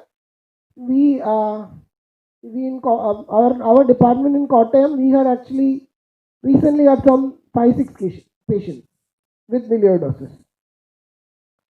Thing is that we had it can affect any organ. It can affect CNS, it can affect CVS, it can produce mycotic aneurysm. That's a rare presentation. We recently had a similar case with mycotic aneurysm. It can produce prostatitis, urinary tract infection, head and neck areas can be affected. It can produce pneumonia, gastrointestinal system. Almost all organs can be affected by melioidosis. So whenever the patient is having persistent fever, look for melioidosis. Second thing is brucellosis. This is actually the most frequent zoonotic disease. It is not rare. It is there. We have patients in our ICU, especially those who present with infective endocarditis, will present as PO. Their endocarditis will be there, but we don't know which organism is causing that. So it can be because of Brucella abortus, or melitensis, which is the commonest one. And there can be family history. We recently had a patient who came with PO. There was history of brucellosis for his sister some 5 years back. Turned out to be brucella. So that is also possible.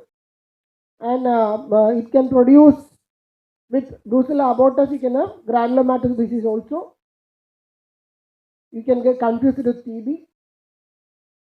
And with brucella affecting the spine, that is a problem, whether it is a tuberculous problem or a disease of, or because of brucella. Here actually, lumbar spine is more commonly affected. Joint involvement is additive. Deformities is not that common as if you compare it with TB. It can present as an acute, subacute or chronic. And most common causes of mortality is infective endocarditis. Regarding testing, one thing you have to remember is that here IgG is more significant than IgM. Because it's a long-standing infection, niger is not reliable, IgG is more reliable there. So positive IgG is important for a single titer. 1:8 is significant. If it is an endemic area, it is 1:160. But even if you get a positive IgG, you will have to confirm with the standard agglutination test. So that will help in clinching the diagnosis. Treatment, if it is uncomplicated, 2 drugs, Cefepime and Oxy. If it is complicated, you will give add rifampicin. If it is meningitis, think of ceftriaxone. Okay, the next dose is Legionella. This also can present as PO in the ICU. Their presentation will be like pneumonia with in an elderly with symptoms of acute respiratory distress syndrome. You can progress to ARDS. You can do, for diagnosis, you can do urinary antigen test. You can do PCR. So don't forget about Legionella. Now coming to invasive fungal infection. I think this must have been covered. You can have any of those. You can have Candida, you can have Aspergillus, you can have Mucor. Candida infection in the lung is not that common. We do not take it as significant, even if you get a sputum culture of Candida. But Aspergillosis and mucormycosis is common. Aspergillus is more common, where the incidence is 6.3 per 1,000 admissions. Most frequent one is Aspergillus fumigatus, but nowadays other species like Turis, Flavus is coming up. One thing you have to remember here is histoplasmosis. For Aspergillosis and all, we need some kind of immunosuppression, while histoplasmosis can occur in immunocompetent people, and it can just resemble TB. Everything you suspect in TB, you can get in histoplasmosis. Okay, there again, you can do a CT, halocine or reverse halocine will help. For Aspergillus, you treat with voriconazole, Candida echinocandidae, Mucor. It is liposomal amphotericin followed by posaconazole. Histoplasmosis, liposomal amphotericin followed by itraconazole. Coming to the last one, culture negative infective endocarditis. Up to 31% of patients with infective endocarditis may not be having a culture positivity. So what are those organisms? Common organisms will be fungi, Coxiella, Bartonella, Brucella, Trophoema vipelli, and Legionella. Again, diagnosis, you can do multiple methods are there. One is serology. Okay, where you can look for Coxiella burnetii, Bartonella hensleyi. For those two things, you can look for serology. You can look at the IgG titer there. But for chlamydia and Legionella, it is not advised. There you can look for something like an NGS or PCR. So, as I've already explained, there are two types of PCR. One is a targeted PCR and a metagenomic PCR. If you are not sure about anything, you'll have to consider metagenomic sequencing. Again, tissue will be a better option than sending blood. Okay, this you should not forget, as we are going through an epidemic of mycoplasma pneumonia. There, actually, patient will present with ulcers, some blood abnormalities like hemolytic anemia, things like that. And don't forget to give add doxycycline. And finally, when you evaluate all these things, don't forget two diseases, tuberculosis and endemic fever. So this is quite common in our setup. Okay.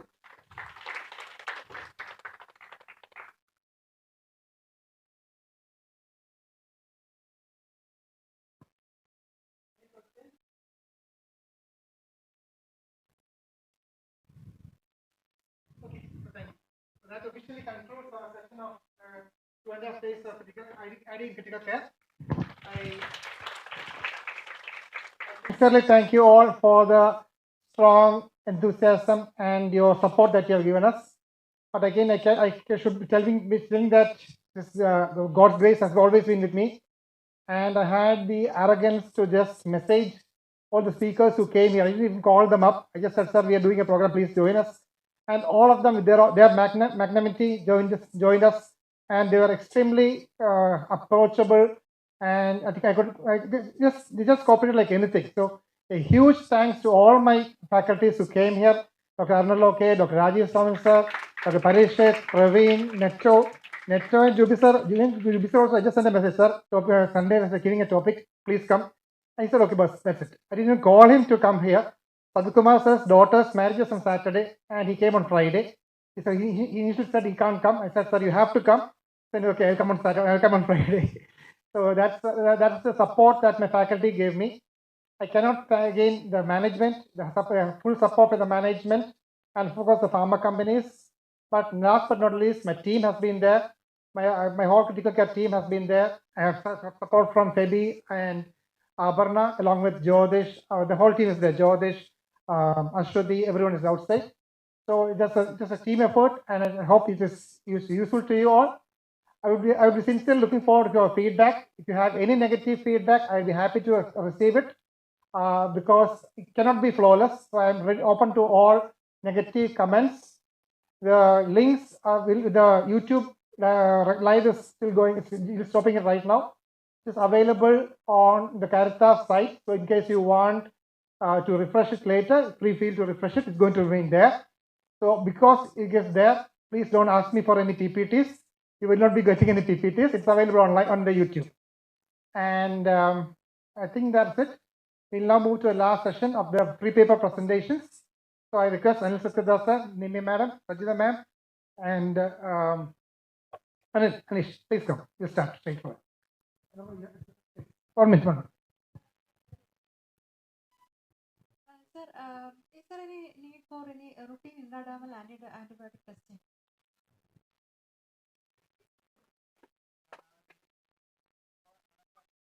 For all patients. Before starting antibiotics, now they are saying that these intradermal tests are not valid. So,